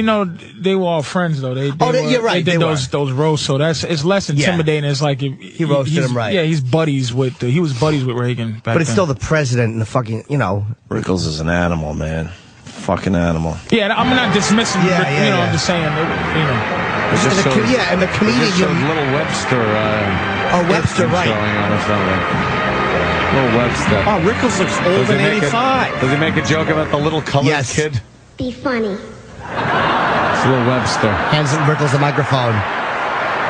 Look how old Rickles was already in '85. Yeah. 25 years ago. First black kid I ever saw that'll definitely never play basketball. That was short.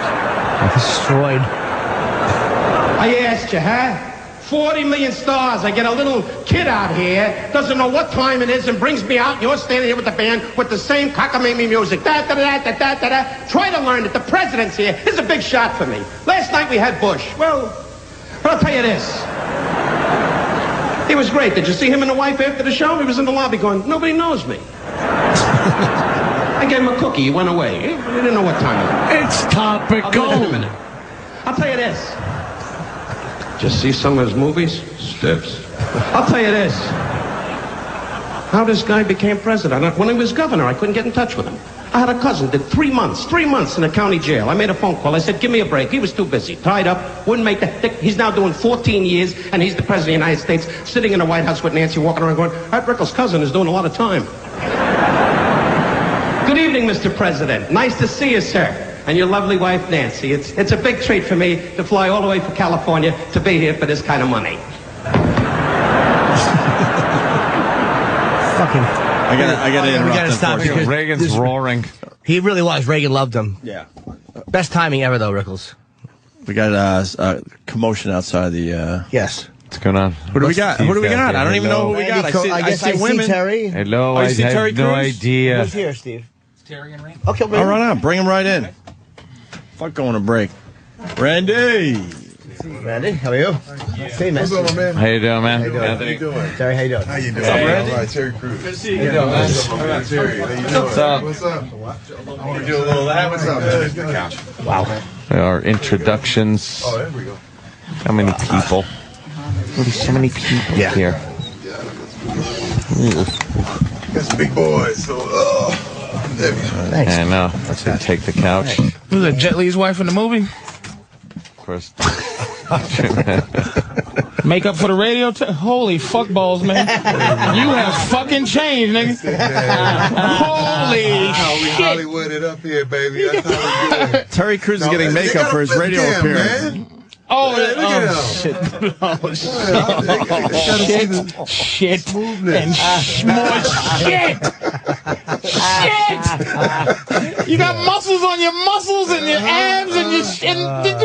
Yeah. And I exfoliate every day, Fuck. too. Long way from T-Money, man. I know. And I was I want to say, start off, that was one of my favorite shows when it was on. Battle Dome? Battle Dome. Yeah. And you played T-Money. And if you didn't see Battle Dome, it was like American Gladiators meets wrestling almost, where it's like you. But what was one of my favorite things back then is you had a fight. They did this cross promotion with WCW. Yep. And I always wanted to ask you is that did you really punch Steiner in his face? Yeah. Yeah. They was doing this cross thing with WCW, and he punched. Was it a mistake or he really punched another wrestler? Straight up. And it just looked real, and it looked like you hurt him.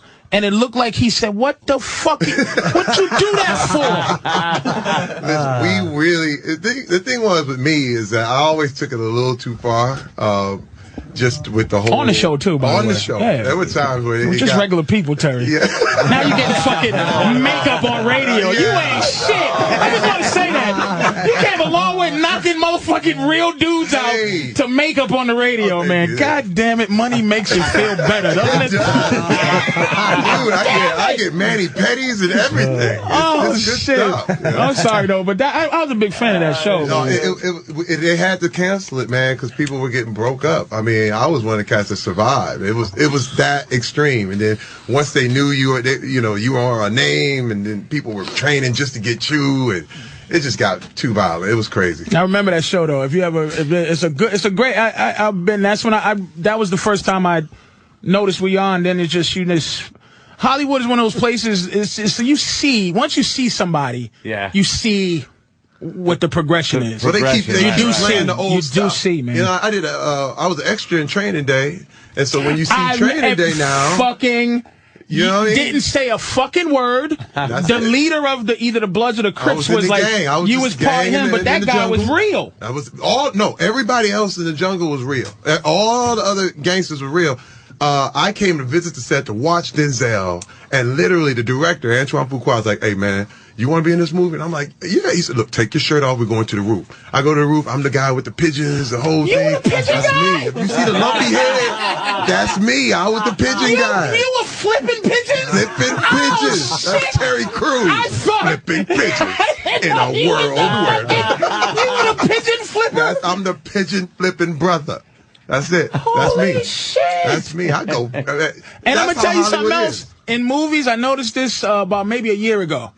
You know, in any time you see someone who's playing a gangster who looks really mean, real gangsters, like if you watch American Gangster, they never have a mean face. You see Randy's face? Yeah. Like the comfort of either killing you with his hands or I'll shoot you immediately makes you easy. You were the meanest face motherfucker and I'm but getting you makeup on the radio now. And he will kill you. He's smiling and he will destroy you. Do you fight mixed martial arts at all or no? No. I'm the NFL guy. I played 7 years in the NFL. Rams, right? Rams, Packers, Chargers, Redskins, Eagles. Wow. But you were really a beast in like college though, right? Yeah, I did my thing, man. I did my thing. I'm still, it's all for looks. That's it, man. Abdominals. That's me. That's me. And let me ask you this, man. This is oh shit. How do I ask this shit? This is, black people always we can't be as free as white people. Meaning, white people can do anything, and they get to just do anything. Right. Was there any of that fucking blackness question when you had to get naked almost? Oh yeah. And where you go, man? Am I up here with just muscles, naked and shorts? We turn around. Everything has to be Martin Luther King Jr. Like, you are now representing all black men. Right. When you put on these red shorts, you do understand that you must. And I'm like, yo, man, no explosion. I just said, bump it. You have to admit, I don't give a damn. If black people voted which one of you they would want to represent the men, they're going to vote for him. The man part, but I'm saying the point. See, the point is like the blockage, meaning, okay, Jim Carrey, if you go, hey Jim, you want to put this shit costume on and tap dance with a feather? It's like, in your ass, I'm gonna do it.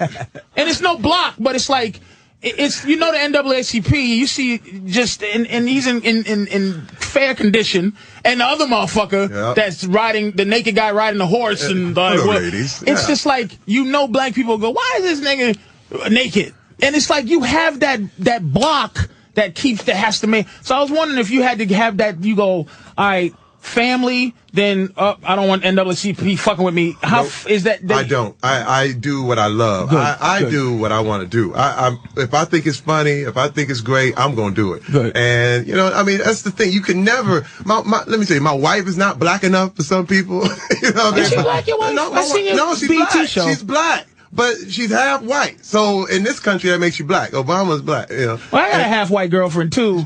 But your wife looks Spanish or something. But she's half black. She's black. She's from Gary, Indiana. We'll cut you in a minute. I mean, nobody's swing a knife. You know what I mean? So, but this is the thing. If you do all that stuff and then you cannot please this segment right here, and then you go too far over here, you can't please this segment. But see, the thing is, I've had a trick, and now I've been able to do everything. Everybody hates Chris. They're like, oh boy, you a black father and we love you. And then I can go do Idiocracy and be the black president that's just crazy. And then you can go do White Chicks. God damn, you are working. And and then now with Expendables, it's about the whole action movie genre. And literally, this thing is the dream of my life. I always wanted to run with the gun. I always wanted to work with real tough cats like Randy. This has got to be the greatest movie set of all. Let's be honest, man. I was watching the trailer of who's in it. Theoretically, I would say you are the toughest dude on the set. Yes. Now, in reality, there's no need. Who's second, and who'd you give that look to? Like, you know what? I'm gonna taste you because I know you want to taste. Like, who's the guy that really is it? Dolph or is it Jet Li? Who you go? You know what? I'll fuck you up, man. I think Dolph is probably the only other guy that's really had any combative sports. He's a fighter, right? Yeah, exactly. Fucking Dolph Lundgren's a fucking fighter, man. He had his trainer there, a Bulgarian cat that he did. He's still a martial arts guy. Yeah, he's still. Can you take him? We never got to hook up. That means yes. Wait a minute. But you you wanted to taste them. Come on, Randy. You wanted to fucking taste them, though. Yeah. Just to go really fucking Ivan Drago. I'll punch you right in the fucking mouth right now. No. I was trying to start fights on the set. I would bump somebody. Hey, man, Dolph said something about you, dog. Yeah. Hey, Jet Li over there he looking at you, man. I wanted to see something break off. Was it a prison feel? Meaning like did it get manly? Meaning that thing where you felt a little tension, like this is not. And I never felt that. No, yeah, I mean, everybody. Well, you never felt that because you don't care. Like, if something jumped off, it's like, fuck you. Time to smile and go. Just choke out Stallone and hear him just bull. No, but everybody on this set, everybody on this set had nothing to prove. You know what I'm saying? That's the thing. Nobody had to prove they were tough. Prove that they done something. Everybody had their scars, and my lip is all broke up and scarred up. And everybody had their thing. Right. And it was like Jaws and shit where it's like, I watch it. This one here, BJ Penn, right there, right there. And fucking, that's how it was. Right. When you say that, I would agree. Y'all get along? You guys get along? My man. This is my man. We were in the trenches together. I tell you why you get along too, because you guys are doing the tour together. The guys that got along are doing the tour. So fucking Dolph is probably with fucking Jason Statham. Both of them look like they swim and they fucking from England or wherever the fuck they're from. So they're doing their shit together. Stallone and fucking Schwarzenegger. Yeah, it's everybody kind of twisted off into right. I bet you that shit is. It looks like it's gonna be good too. How big is Schwarzenegger's part in it? Because they're actually making a big deal because he's finally doing a film again. Well, I think the biggest thing is that those three, Bruce Willis, Schwarzenegger, and Stallone, have never been on film together in the same movie ever, and they're three. Who's the last one? Yeah, Schwarzenegger, Bruce Stallone, Willis. and Bruce. Okay, right. Yeah, three huge action stars in the same. Wow. But now they have to come together like LeBron James, Dwayne, like Chris Bosh. I don't know. These two have to come together. Holy shit! That's how you got to do to make a movie now, though. I mean, all movies are like that right now. Freaking Sex in the City, you got to team up to make a. I would love to see you guys have knocked the shit out of those chicks. That would have been a great movie. I tell everybody, Sex in the City girls. Put those things in the you put both of those movies in the multiplex. You're gonna have a baby. You know what I mean? It's like Expendables and Sex in the City. Yeah, well, you could have thrown a saddle on Sarah Jessica Parker and ridden her around. Holy Randy, what was that last movie what was the movie you did? The last movie you did? Red Belt.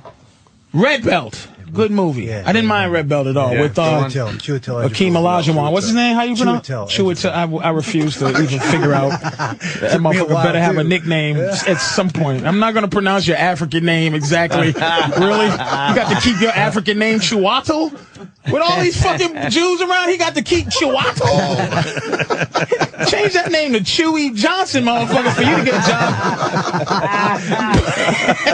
But he's fucking getting his jobs. Yeah, he did a great job. But you did something else too, Red Belt, and then something else right before it. Scorpion King 2. That's the one. That's the one. That first one I saw you in. Yeah, that was fun. And then fucking Soul Plane was the first movie. Yeah. Your first movie. No, Friday After Next. Right, and it was a big ass role too. Huge. God, you've been on a fucking run. Oh, it's crazy. And you took the father from fucking Everybody Hates Chris from me. Yeah. I'm fucking ready for that. Oh, God damn it! And now you're another father. I know. Can I have something? But Chris Rock said you fucked it up. Yeah. Fuck him. Chris Rock really said that, Terry. Him, man. Told Patrice right to his face that he fucked it up. It was We've heard his. a lot of Patrice So almost you had got it to roles, lose? though. Is that what happened? Yep. No, look it, man. It ain't even. Look, it was just. I don't know what it is. Me and Chris are both comics. And I don't know. I don't know what it is, but that motherfucker, he could have made me the uncle or something. That with all the guest stars y'all had on that fucking show. Ricky Harris was on it. Give me a fucking. Can I get in there? Oh, dude, everybody. I fucking actually know you. Motherfuckers like, I think I know you from Battle Dome. Right. Shit. I don't know. I'm taking everything though. Dude, you are working. When I saw the Ice Cube thing, I just went like this with the hands in there, hit my hand. What the fuck is Terry Crews doing? I'm taking all they're giving right now, and that's just it's a blessing, man. It's a blessing for you. No. You hear what happens when people say it's a blessing? Nigga, it ain't a blessing for me. I'm watching you like, and it's just you go, wow, you see that. I don't know what it is, and I think the thing that's gonna make you super duper star is when you finally you have to play black gangster somehow. You have to be evil. You've been a good guy too long now. I did a movie last year with Gerard Butler called Gamer, where I was straight evil and all that stuff. So, but nobody saw it. I was going to say that's that. the only little stickler, you know. But like a menace to society, when you the evil, the bad guys is what always pops you off. Right. And I'm thinking a bad guy for you too. You've been bad guys, but you've been the kind of the bad guy in Scorpion King. Yeah. You were, but you it was the PG-13 sword and sandal. And they make you Randy Couture all the time too. Like it's like they make you. Remember how Tura Tanaka used to be when you see Professor Tura Tanaka, and it's like he's the invincible dude that. Right. You got to play somebody fucking just a bad motherfucker that talks a lot. And you that kills somebody and talks a lot. Yeah, and then it's like fucking Terry Crews Day because you're still somehow bubbling underneath, and you just want to see that explosion where you go, that's the fucking one, and you go, damn. Let me I'm not in a hurry, so that's another thing too. I ain't trying to rush it. Again, I got.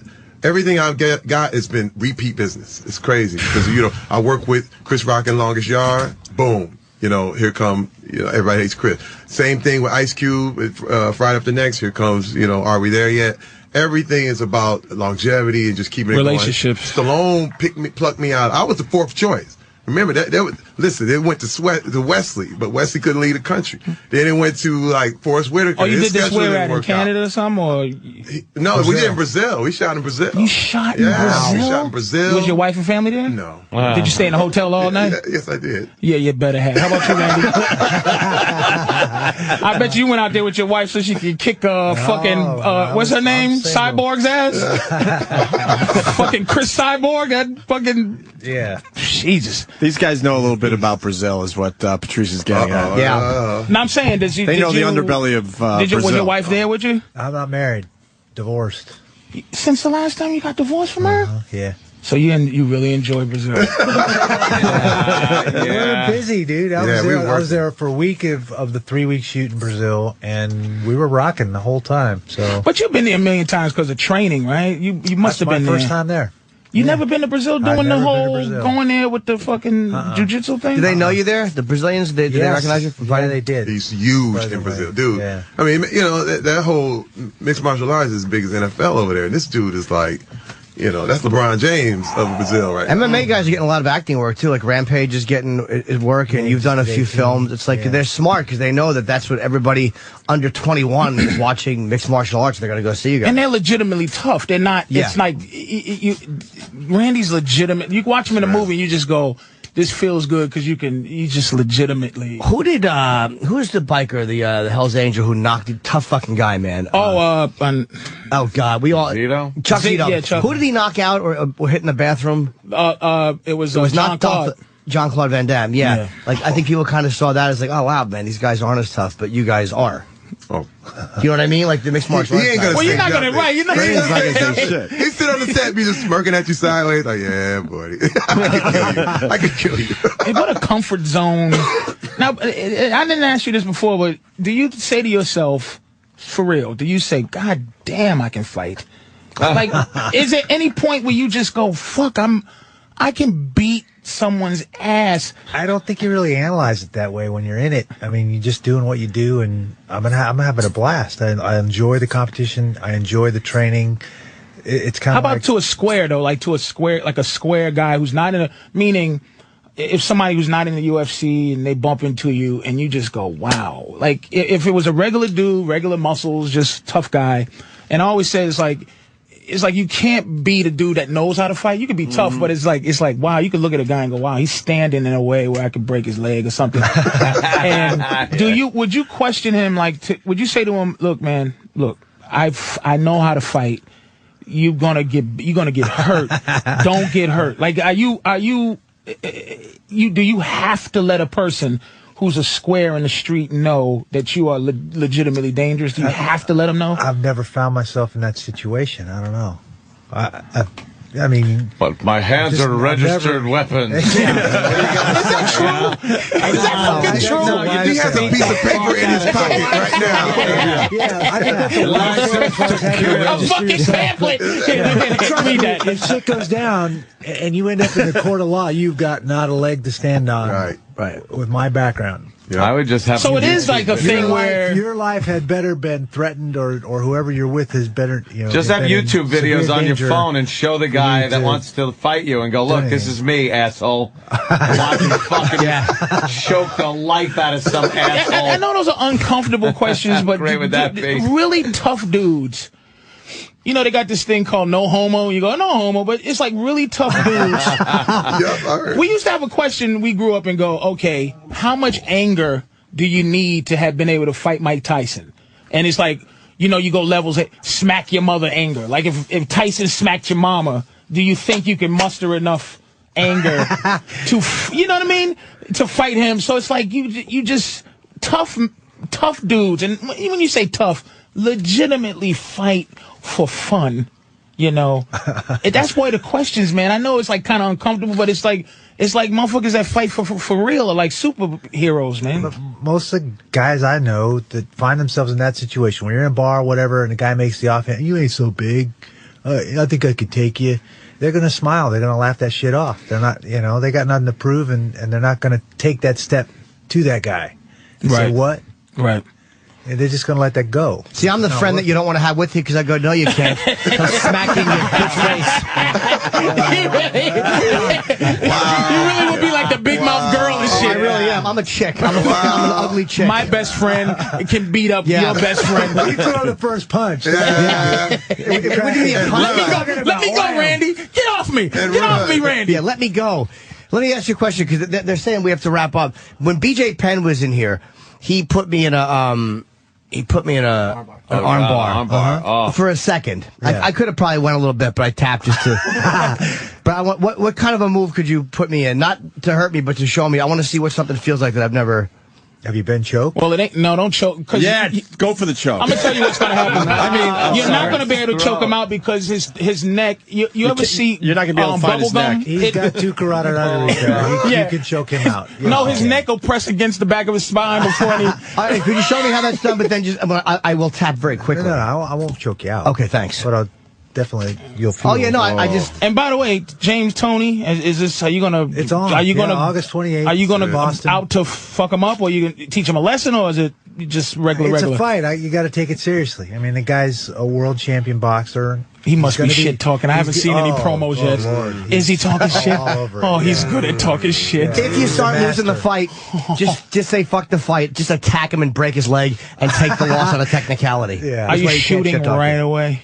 I don't want to. You're giving away plan, but there's you no must be secret there. shooting right away. Yeah, there's no secret there. This is a mixed martial arts competition. Okay, he's taking him down. Take the boxer. Oh, it's mixed martial arts. You're not just boxing. No. Okay. Now you remember, I like you a lot, right? You know that. No illusions.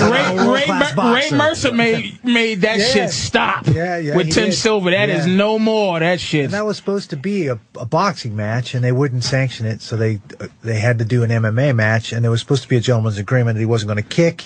The first thing Tim did was walked out and kicked Ray. and Ray's like, oh yeah, and dropped him like a bad habit. Wow. So. Don't get knocked out by James Tony, please. Oh, thanks for the mojo there. I'm just saying, it's a weird day. Fucking Fedor lost, kind of weird. You just don't want it. It's just kind of weird day. Just I'm taking it very seriously. He's going to be dangerous, especially early in the fight. He's an explosive, very good striker. And, I've got to do my best to make sure he doesn't land one. Wow. All right, now choke Jimmy. Choke Jimmy. Well, let's phrase this properly. We're just demonstrating on how a move would be done. You ever choke a clam? Use that technique. Ready, couture. All right. Now, what's the proper way to... Hold on. Physiologically, your carotid arteries are right here. Oh, fuck. There's two kinds of choke. There's a blood choke, which is you're cutting off the blood supply. There's a wind choke. Wind chokes are actually very painful. You don't want it again. Okay. Crushes his trachea or some crazy and eventually shit. he'll pass out because there's no oxygen, but it's a much slower way. It's a death blow. You know how humiliating it is? He's controlling me with his finger right now. You know why? He's checking to see if you're done. Oh, God. What's the bicep on one carotid and my forearm on the other? Okay. And now if I apply... Wow. That was it right there? Wow. You made it sound... He peed. He didn't hurt me. There's So pee on his how do leg. you fucking get these guys who fight for like when Fedor got choked, he fought a long time. He choked with his legs. Triangle choke is a blood choke. He applied the pressure. Wow, that's effective. Can you do that again? You can't. You can't. Don't start jerking off, Norton. Now, But here comes the poop. You can't. Now. Done. Wow. You can't. There's nothing you're gonna do to get out of that. Nope. If you're me. Wow, that's fucking great. So, holy shit. So if a guy has you like that, you got the same carotid artery. My chin down. But you still can fight it. Okay. Like, yeah, because he's giving me his neck and letting me put But is that what you guys are avoiding? That's Like end game right there. Once he gets it sunk in that deep. In real competition in real time, I'm going to fight and keep him out of getting it that deep. So that's what Jimmy can't do is put his chin down. Need one. Immediately. It's sunk. It's over. And so when Brock got Carwin, what was being crushed there? His carotid artery? Triangle, so he had a good bicep on one and his own shoulder on the other. Oh, his own shoulder was choking. Okay. And if you don't really like a motherfucker, you go for the fucking one at the trachea. Yeah, That's I don't like it very much. Yeah. That's you're not breathing. And you never really see that. You don't see it because it's guys like each other, basically. You know how embarrassing that would be if my girlfriend saw me that happen like at a bar, if I shit talked you and you did it in front of my chick? How fucking humiliating that would be. Second, you're just wow. Oh, she's a whore. I'm sorry. Wow. So Jimmy, were you just like fucking? I'm an actor. Did you realize? I need more makeup. Terry's like, my makeup, please. Thank you.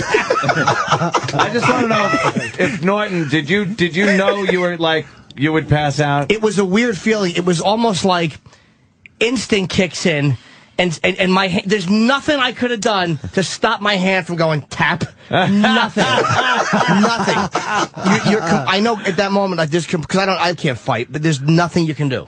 Yeah. Again, there's because he's a lot stronger than me, obviously. But once you're in that pit, there's nothing. By the way, there was a girl on YouTube that lasted about 10 seconds longer than you did. She actually, she actually wouldn't tap you fucking sister. That's the difference. She said, "I'm gonna take it like a goddamn man, you fucking worm." Hey, you know what? He just all he did was place his thumb knuckle, and Norton's like, "Oh, I feel it." No, fuck you. Yeah, but she that fucked that salmon neck motherfucker. The girl took it. Yeah, but she didn't have Randy Couture doing it. No, Fuck, she did have Randy. It was her. Yeah, bitch. That's what I just said. He was taking it easy on her. She wanted to be choked out. She went out. So, Jimmy, why don't you try the wasn't last about 10 tapping. seconds? She wanted to go to sleep. Oh, I don't want to go to sleep. No. Some women like submission. Exactly. Some women like submission. Exactly. Real men don't like submission. Yeah, real men tap and go, you tap out. We gotta get him out of here. Real men do this right away. I feel it. All right, we'll take a break. We got to wrap it up because the people are going Well, we gotta crazy. get the plug out. Thank you, guys. In theaters, August 13th. Terry Crews and, of course, Randy Couture. Thanks, guys. Thank you. Thanks for having us, man. It had to be. They're not going to talk about it, though. Pretty good show today. Want to thank Patrice O'Neill for sitting in. Oh, hell Want to thank Jimmy for coming back from Montreal to do about an hour of radio today. Of course. On his birthday. Yes. Yes, happy birthday. Thank you. What's going on here? Show's ending? A little bit. We're getting close to wrapping up. Yeah, 15 minutes. I don't want to go. Terry Crews, I'm lonely. he's a good guest. He's a very nice guy. Lonely. Real good I'm guy. lonely. You're lonely? I don't feel like going. Whatever you. Well, you come back. Jimmy's out a lot. Yeah, I'm doing Leno Wednesday. Are you in tomorrow? Yes. In tomorrow, out Wednesday? So Wednesday, Thursday, come Friday. do Wednesday. I might do Comic-Con or I might cancel. You don't want to do Wednesday? I'm leaving. Where you going, baby? You're not. I'm going to Miami. This weekend. When do you leave? Wednesday. So I can do early morning radio in Miami. Thursday. And Thursday. Doing the improv. I don't draw for shit in the improv. White acts don't do that well there. It's a very black Spanish market. I do good in Fort Lauderdale, but Miami I do. Stop marginalizing the fucking club because you don't do well. I'm saying you'll do well. Why'd you make it racial? Because I'm saying it's Shit. anyone who knows Why don't anything. you have a black audience? No, but it's not even insulting. Or it's some just in blacks. Miami. It's not typically, most white acts don't do that well there because it's mostly a Latino and black market. That's not an insult. No, it's true. Norton, you know what? As a black, I love Norton. Yes, you do. But there's no but. As a black man, there's a but in there. Yeah, there's a but. As a black person that doesn't know Norton, he has the face where you are not allowed to really enjoy him as a black person. No regular black person would go. You're right. To enjoy that face. That's why I don't do black audiences. You're right. That's exactly Just why. because of his face? He has a face. What could he do to fix that? Nothing. I'm telling his chin just for his own fucking own aesthetics, but it's nothing he can really do to. Blacks don't like chinless faces. He's just such a little white boy. Yeah, and that's all it is. It's racial. Isn't it funny? Huh? Shouldn't funny be funny? Fucking, I go to Minnesota and offend the 3 people that come see me. Minnesota, you don't do well in, If I say anything that's just not edgy? about Minnesota, and even if it was about Minnesota, I'm 300 some odd pounds of black guy who ain't happy. If I smile, I might get over, but it's not a happy thing.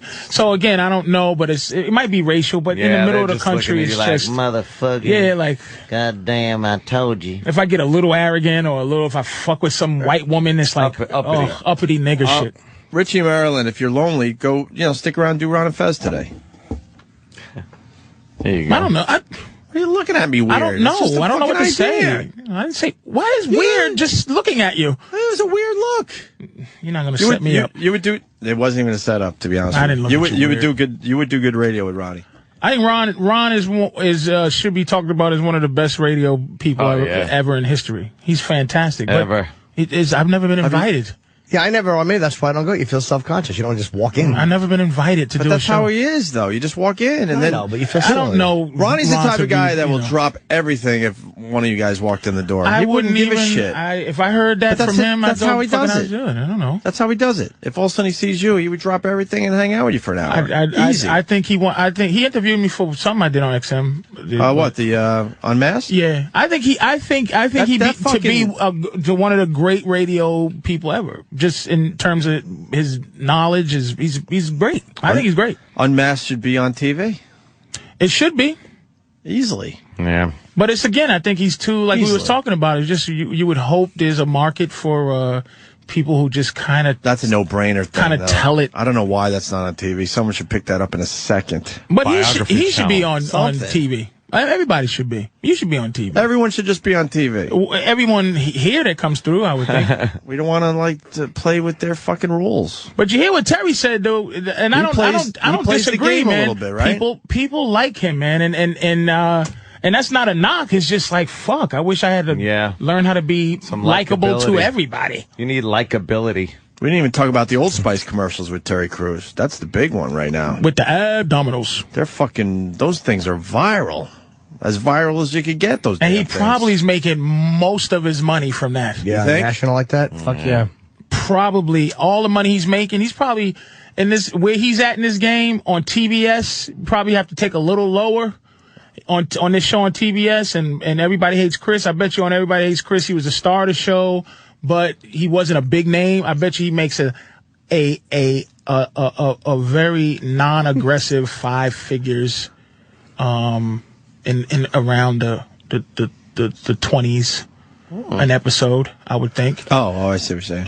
About 20s, high to low. And then on this one, since it's TBS, but he still has a big name, I bet he makes, non-aggressive 5, about 30. How much I bet is he he makes worth? 35. How much is he worth right now? He probably has about 3 in the bank, I bet you. 3 G's? No. 3 G's. Yeah, a bunch of iPhones. And he's a Just family stop man, and he had a show on BET with his wife. And she kind of got it together a little bit. I don't know if he's a family man. I think he's just scared to leave his wife. Why? He says she's from Gary, Indiana, and she would cut you. So he's probably just scared to leave. He's only saying that shit to say it. Well, He's man. not leaving. He's been with her a long time, and she's been with him in the lean years. They've been together forever. So it's like you have to be have to be loyal, man. Mm-hmm. You have to be loyal. Girl that's been around during the fucking years where you ain't shit. Then when you pop, and he's popping. And popping, he's more than popping. Well, he's still, he's bubbling still. A lot of white people, you ain't popped until white people know your name, and I bet you the thing that most white people know is the Old Spice commercial. Oh, of course. Oh, he's the old with the muscles coming in. Of course. But it's like black people. He's pretty much a household name in black world. Oh, really? Oh yeah, he's big in black world. In white world, he's probably still he's the fucking. Got to catch on name wise. Yeah. Who's the white equivalent to Terry Crews? Maybe a tough That's known in the white world and not f- as much in the black world. That's that might be a tough question. Yeah, but I'm saying who should be Gary Oldman. I bet you to the average black person that might watch Friday, you go Gary Oldman, you go, who that? Oh, you know the motherfucker played Commissioner Gordon? Oh, that motherfucker. But if you're a fan of movies, you know him from Professional, you know, there's certain people that, you know, that should know. You know, Romance. He's, you know what I mean? Gary Oldman's probably not known by as many black people as he should be. Because he's so white. He's so white. He was in JFK, played Oswald. He's a genius. Did he? Yes, he was Oswald in JFK. In the movie. I didn't know he was British until I heard him Like interview. Brad Pitt is famous and Denzel Washington's famous. Anybody Across the board. Across the board. Right, Everybody knows that. All right. What else we got? Oh, E-Rock's got the noise you made when you got choked out by Randy Couture. It was just for the radio. It didn't. Oh, it's good enough. I want to hear that. Here it is. E-Rock's panicking. Are you panicking? Is that a look of panic? I think so. E-Rock's head's getting Now bigger he's and his screaming. face is getting smaller. Fucking guy's starting to look like a... Oh, man. It's like he's being blown up on a bicycle pump from the back. What a great visual. You see those guys. Their head gets bigger, but their face gets his smaller. features are disappearing. He's just like one of those things where you put a big one in a little one and then a little one and another little. He's a Russian fucking balloon face. His head is turning into a black hole. It's He's collapsing just on a itself. He really makes me sick. That's E-Rock. Oh, boy, I'm that getting one. fed up with E-Rock. I say hello to him every morning. I'm just looking You know at what? him struggle. But E-Rock's lucky. I don't think anyone will Photoshop you on those little Russian fucking... You don't have that to worry about, E-Rock. Don't worry about it. Stackable Russian. And the other thing. I love the other thing. I'm just saying, and I noticed it because he's just sitting there and as he's under pressure to do something, Yeah, he's and his freaking little out. baby features are just. Someone's saying it's not Terry Crews in the new ads. What, they changed the Old Spice They guy? didn't know. There's two different ad campaigns. Yes. All right. And there's I was two ready to yell at different this black guy. guys. One is Terry Crews and one is this other guy. Oh, okay. The one on the horse, you know, you look at me, look at him, look at me, look at him. And Terry Crews is like, ah!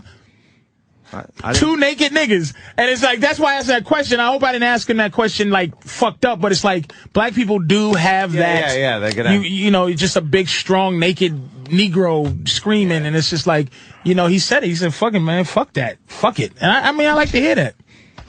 This one does, dummy. It's super powerful odor blocker body wash. Oh! Power! That's Terry Crews. Odor blocker body wash has 16 hours of BO blocking power!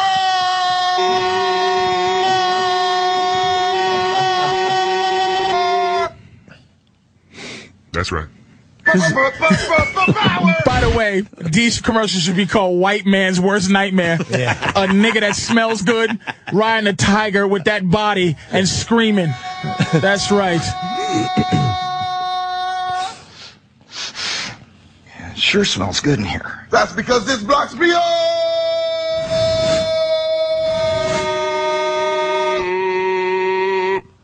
Sorry about that.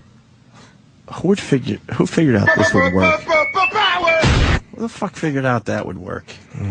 Well, I see these spots a lot during Adult Swim, so that should probably give you an idea. The potheads. Just screaming with muscles coming out of his muscles, and he's making $1 zillion. Even if I was a nice guy, I couldn't get that commercial. You have to be in complete shape. And I think he's close to 40. What is Mark Maron doing here? Oh, me and Mark got to talk. You don't like us anymore? Come in and say hi.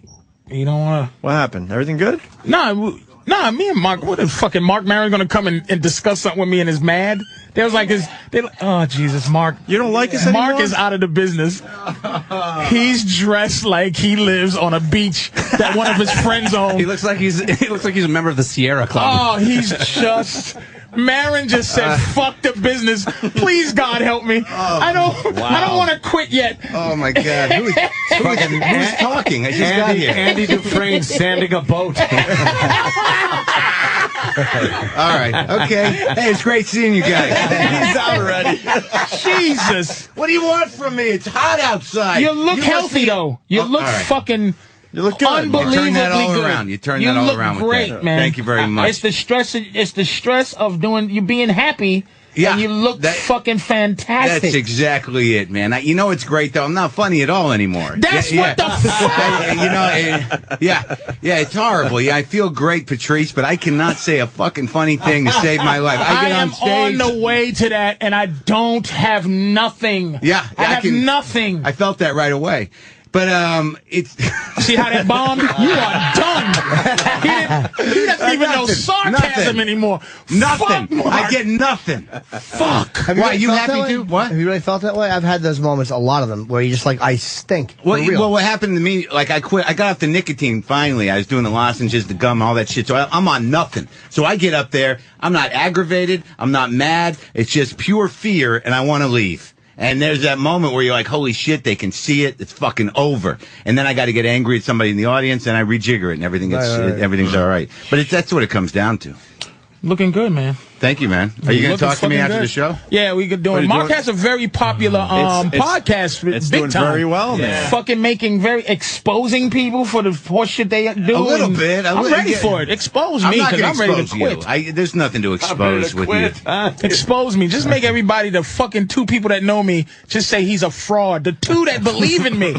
My mother. You want the last 2? And my dog's just fucking done. Right. Fucking done. Is that why you're here, Mark? We would have had you on the show today. I just got here today. I told Steve that I'm around all week. Then we'll have Mark on the show later. Yeah, it'd be great to not be funny here. I can't believe how fucking delicious Mark looks. Jesus. Oh, this is your calves are very muscular. I noticed your calves when you're running or he's something. Fucking looking good, man. Well, I started dating a lunatic. So, and she's a vegetarian. Are you the same person we talked about last time? No. No, it was very difficult to get rid of the dominatrix, but I did. Oh, that's right. It was hard to do because they don't like being told what to do. They like it the other way. He just won't get that San Francisco. Wait, I want to hear about the lunatic. system. I want to hear about the lunatic. She's 27. She's a vegetarian. She's completely out of her mind. She lives in what looks to be a nest of some kind. A lot of clothing on the floor. Like, every day you go over to her house, it's like, how can everything you fucking own be on the floor in mourning?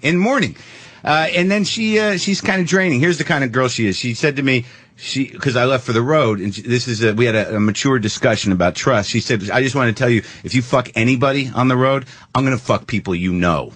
Oh, see ya. Have a good time. Yeah. So drop my name. So I think it's love. I'm very excited about. Fuck people you know. Yeah. Right. Just a general fuck people you know. No one specific. Yeah, wow. They could be friends. They could be enemies. But she's hot too, isn't she? She's really cute, man. Wow. Yeah, now, did you get her on Mark Maron-ness or fucking dude with a mustache, glasses? How are you? Kind of It's a mixture. I got her on. I think Mark Maron-ness. She sent me an email through my website saying, "Look, I'm not going to have this body forever. I need to fuck somebody a lot, and I want it to be you." So I said, of course, and we met in Portland, and we spent the weekend. And you gave her some nice fucking hard alternative dick, you motherfucker. I did. I gave her some powerful nerd cock. You say, take this, Jake Johansson. That's exactly what I did. Give a little Jake Johansson and a dash of Oswald. Right I said that twice. Yeah, I said. Did I say Oswald? A week later, she moved to L.A. That was a little creepy. Wow. A week later, she's like, I'm here. I moved here. And she goes, but not for you. But not for you. And then it was one of those things. Here's what happened. She texted me like 49 times. I told her, you're a fucking stalker. Leave me alone. I've had it. And she said, why don't you fuck me? Why don't you fuck me? Over and over again, like 40 times to one text. Like if I held it up to you and you wanted to, I said, this is what crazy looks like. Then like the 50th text was a picture of her pussy. So I was like, I got to rethink this. But this is a true story. 2 texts later, the guy who was building my bookshelf sent me a text of the bookshelf he was building. I was more excited about that. I thought to myself, this is something I'll have to be afraid to put my, something into. So and it might last. So I got the bookshelf and the chick now, and she's coming out here tonight. I'm a little. How long have you been seeing her? Because I remember you telling me about it. 2 months. I lose touch with that shit, but it's been a few months, and it's really good, and it's really fucking crazy, and I thought all that anger and weirdness in me was gone, but it's all right there. Apparently that's how I court. That's how I I yell at a girl until she cries a few times, and if she can take it, we're in. We're gonna go for a while. You look better than you did in your 95 HBO special. Holy shit, are we gonna fuck after this? I just can't believe, because here's my fear. He looks so much healthier now than when if you say he's on top of his game comedically or whatever is relevant. Right. He looks. It's like I'm sitting here going, am I going to Mark Maron myself and feel and look better, but but be traveling around doing a fucking podcast, which is what we don't want to be doing. But he's happy. Happiness. How this turn into a shitty joke you were starting to an insult on me? I'm being very sincere. I can't Patrice, believe he's ahead of all of us. That's the world is going toward the podcast. I'm telling you, he's the leader right now. But it's the fight, the early fight of trying to get to this place where we think we want to be. Yeah. And then you're realizing you're never going to get there, and you better settle for something. And you better fucking be happy. No bullshit. I know it sounds insulting, but I'm just trying to be honest about it. Realizing your limitations is a grown-up moment. Well, look, we'll get Mark in tomorrow or the next day. We'll figure it out. Great. The podcast, where can they hear it? WTFpod.com. I think what's up there today. There's some good ones up there. I did Dane. Your buddy Dane came on, and I was an asshole to him. Why did you think you had to be? What else am I going to do? Why are you being a fucking... What else am I going to do? Why are you being the fucking... the martyr or the nemesis to Dane for these fucking young douchebags who want to be Dane? I wasn't the nemesis. Attack Dane because you have to talk to him. I'm telling you, I'm not mad at Dane. You know why? I'm not mad at him because I fucking know him. Yeah. And I talk to him, and I know that motherfucker... What he's doing is honest. He does not want to do fucking pain comedy that digs deep. He don't. Right, he's not deep. And he's not interesting. I agree. Oh, and wow. Mark Maron. Come on, Mark, man. Damn, Mark. Honestly, don't do that, man. Dude, honestly, it's like Dane is just the go-to name, but he's a funnier. Honestly, he's a funny. I have nothing to gain from Dane. He's a funnier guy than comedians give him credit for. I have absolutely nothing against, so I didn't go into it with any. I didn't vilify him. I don't care about the stealing thing. I don't care about what people think he's a hack or whatever. You really are a slick white guy. Listen to me, Patrice. This is very good, man. All I'm saying is that when I just thought that he had a lot of charisma, not a lot of depth, and when I listened to him, I thought like, well, I guess people like it. He's filling arenas, but I'm not that interested. But he wanted to come on, and I was going to talk to him, and I was a little defensive. I just quit nicotine that day, and also I just didn't. I felt like he was just giving me patter. I want to have a conversation. But you know what? Only people who are finished in the business give you the interview that you're looking for. That you're hoping for. Yeah, Dane can't give you is that true? a fucking... We see that a lot. Patrice is making a pretty good point. Can't say anything. The guys that have a lot... guys that have a lot to lose don't give up much stuff on this show. They're like politicians. Yeah, Dane got too many people who don't understand truth that's fans of his. He can't go out there and say the truth. Fucked up shit. He can't. Yeah. Patrice makes a good point. We see it a lot on this show. We really do. Yeah, I think that's what frustrated me, is that like I felt like I was getting stock stuff, and I wanted him to cry, and I just couldn't make him cry. You might have got more out of him if he knew you better, too. Sometimes people are much more likely to open up if they know a guy. Like they feel. And if I wasn't a dick, I was kind of a dick. And quite frankly, you are, I will say, as we're, Mark Maron, we all talk, and there's a lot of guys who spawn a lot of comedy children, where you say these guys are stealing from this guy, stealing his essence. Attell has that. Maron has in the top, probably in the top 5. A lot of Mark Marons all-time out there? children. A lot of children. Really? You think so? Maron has a lot of famous children, too. Oh. Can you write one down? Hey, really help me out. Or do you want to just fucking say it? You're pretty honest. I'll say it. The name that, and this is the streets. All right, Mark, you don't have to acknowledge that you can even hear this. This is the streets. Right. Patton is a Mark Maron baby. Well, that's the streets. Yeah. That's the streets. Okay, I love Patton. Let me say that. I love Patton. Patton never speaks bad, but I'm talking about the streets what talking. They're saying is Colin Quinn has a lot of babies out there. Who's the number one that has the most babies? Dave Attell. Dave Attell. He has the most children walking around. Attell, Todd, and Hedberg. This day. What? Attell, Todd, and Hedberg.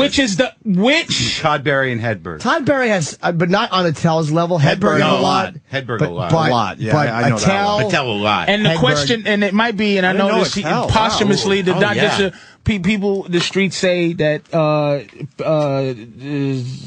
Hedberg is a Tell baby. Really? Yeah. You slow it down a little bit. And it's but possible. his thinking was so different than Attell's. It was more of a Stephen Wright thing. Yeah, his thinking was so where he went for a joke. real laid back company, man. Like he was so fucking beatnik kind of and different than Attell. Attell is it's a pace thing. Guy steals like da da ba ba ba ba ba ba ba ba and his out there-ness with that. You know? But Marin isn't. I didn't know Marin might had a lot of children out there. A lot of babies. Didn't know. I'm just hoping they're having a better time with it than I am. Oh, they are. They fucking because they take a little bit of the actual you and make it more accessible to these fucking people. So they just give a little bit, and it's like, wow, he's crazy, but he's not crazy. He's not going to hurt us. How did you and Dane end the interview? It went okay. He ended up really wanting me to like him, and he ended up inviting me to his house for 4th of July and sending me a present. Yeah, I felt kind of bad. He's not a bad guy, dude. It's like he really gets a bad rap from comics because he's right. Like in a way, comedians think we're supposed to feel a certain way, and I guess I know him before he hit. I didn't feel that, but he's actually a nice dude. There's nothing wrong. Can I ask you guys because how much of that is jealousy? The Dane thing? A whole lot. And I'm not saying you three in the room in particular, but the whole fucking comedy world. People's issue is. How many people fucking beat them up because they're actually just if jealous? There's 100 people, jealousy. Look, because you got to go guys who are really upset, who want to say something, who thinks comedy is about saying something. Out of 100, it's 10 of them. The rest, 90% is jealous. Just motherfuckers. And I'm not saying it's seeing that he's what you guys are saying. Mark is saying it. I only get jealous of people that are like me. I don't get jealous of people that I got nothing to do with. Right. I mean, I never understood the contempt against them because it just didn't register. That wasn't contempt. That really wasn't a shot at any of you guys. I'm just talking in general the comedy world. The contempt. Jealous of him. And you know what the contempt is? The contempt is Dane made it on this perception of a plan that everybody thinks was like, that's the contingency plan, which is like, I'm going to be famous by doing YouTube, Facebook, MySpace. And it did not happen that way. So it becomes, he's only he probably licked somebody's ass. So it's like these guys who emulate and want to be famous, that blueprint of fame, they follow the blueprint and then they realize, oh, shit. Dude, he hit the social network. There is really no blueprint. early. Exactly. Yes, he did. Really early. It's not easy to do what Dane did because he got in real early. Russell Peters is the only guy, the other guy that did it that way. Early. But to hold on to it, I mean, the thing is, it's like anyone can do that, but to actually, maintain a career after you do that, I mean, that's the trick. I mean, you get these guys in Last Comic Standing or whatever, they're good for a year, but I mean, to maintain a following and to maintain a business, I mean, that's the trick, and you can't manufacture lightning in a bottle. There's no blueprint. I mean, fuck, who the hell knows who's going to hit for what reason? Now, you're not a big fan of his, but what do you respect about him? What do I respect about him? Did I say I did? If anything. No, if anything. That's how you know it's bad. He repeated your question because he's like, oh boy, am I going to say something? He got Mel Gibson. What? I'm turning the podcast on Mark Maron. I know. Is there anything you respect about him?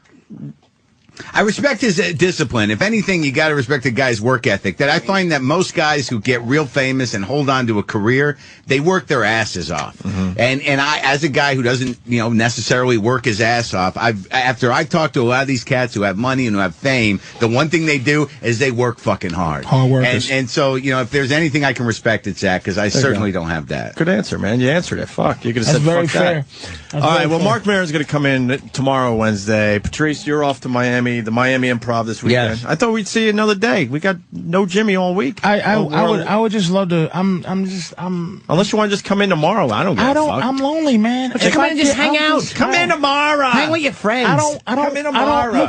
I might need you guys. I don't want to fucking wear out my welcome. All right, we'll figure it out. You don't want to be obligated. I don't want to. You don't care about when you're welcome. You don't want to be obligated to come in in case you're tired. But you should come in. Your friends miss you. I don't get to do radio with you much. Yeah, come in tomorrow. I like coming in. I like laughing. All right, we have fun. Look, we'll figure it all out. Capital F. Jimmy, you good? I'm great, man. Any plugs? No, thanks. I'm fine, buddy. It's his birthday today. Happy birthday, Jimmy. How old are you? 42.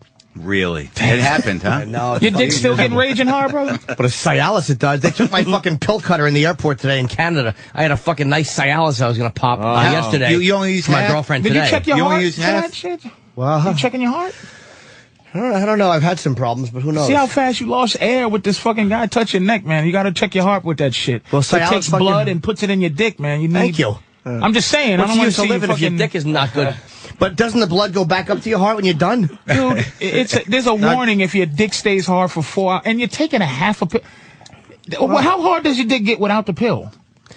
Yeah, you know, it's all right. Mine's fill up, but it's still there's soft spots. It doesn't. It was raging the other day. I punched my girl in the back of the head. I woke up, my dick was raging hard for the first time in a long time. Is it like an old fucking elbow to get up, bitch? Come on, let's go now. Is it like an old bike tire? That's some soft spots. It's just it's a medium rare sausage. There's smushy spots. It's a mess, and I can't take Viagra. And if my girl fucks somebody else, you wouldn't blame her? Can't be that mad at her. It's like a neck with calcium deposits in it. Oh, God. There's just really good choice spots. Just bulb veins. Why can't you take a Viagra? My heart. He's got some shit, man. But that can't. That Dude, will fucking. it's a fucking. It does things to your heart. It opens your vessels. It dilates your Isn't that all better? your It gets vessels. more blood to you, right? Well, I think so. He's Athletes just trying use to it. figure it all out. No, I don't know. I think Dr. Norton has spoken. I think he's right though. Athletes are using it for endurance now, not even to fuck, but to run. Like they'll take them before they run to open You up. can't use that as a. Those fuckers will do anything. Did you see bigger, better? They'll do anything to exist. Great digression. Well, they got to strap their fucking cocks down. Yeah. Oh, that's how they're running with a fucking. They want to get hard-on. somewhere and jack off. The ones that they do like a dog race. They put a chick in front of them and they do. They have the girl running. You still getting raging hard without drugs? Yeah. It's still getting ridiculous. Is raging? Yeah, I'm not even gonna fucking say well, yeah, I'm doing. It gets raging. Ant's dick is soft, but the head is really hard. and he throws it in like an old Bible weapon. He just fucking swings it, throws it in the pussy. Like the shit they used to catch ostrich with. You're gonna kill Goliath with your cock. Like the hammer toss. He just swings and his helmet goes right in the pussy. And he cranks it back out and tries it again. You fucking Roman dick. Oh yeah, raging, no problem. Fuck. Does yours rage without the Cialis? Is the Cialis Sometimes it does? My dick is so fucking Pavlov dog. You might have fucked it up to now jerk it off. Yeah, did you break it? No, it's not broken. But I've trained my dick that when I grab it, it doesn't have to work because I'm going to come anyway. Because I jerk off soft. You can come soft. I did last. I came last night really well. It's more intense, isn't it? It's the weirdest feeling. It's weird. Yeah. Yeah. I can get up to the point. At that point. It gets hard when it squirts. Like it's just so soft, and then it's just so And I plan to jerk off. It's a planning. Get up. You got the mouse. You got the jerk juice, and it just gets. And then as soon as it gets hard, that's when pow, and then it's back to sleep. By the way, I knew this. Boomer from Jersey. Viagra was a heart medicine when it first came out. Right. Oh, it and was. then they realized the side effect was these boners and said, "Fuck, let's sell some boner Sell on the medication." side effect. Yeah, I knew that. Opens it like acid or anything else. Yeah. All right, Mark Maron's coming back. Patrice possibly coming back. Jimmy will definitely be here. I will be here tomorrow. with bells on. We got to get a birthday cake for you. We didn't know you were going to be here. Last year we had the big Ace Frehley I know. I would love present Peter for you. Chris. All right, maybe we'll get something done for you this week. Look at the size of that. Hi guys. All right, yeah, we man. gotta go. Hey guys, thank you so much. All right.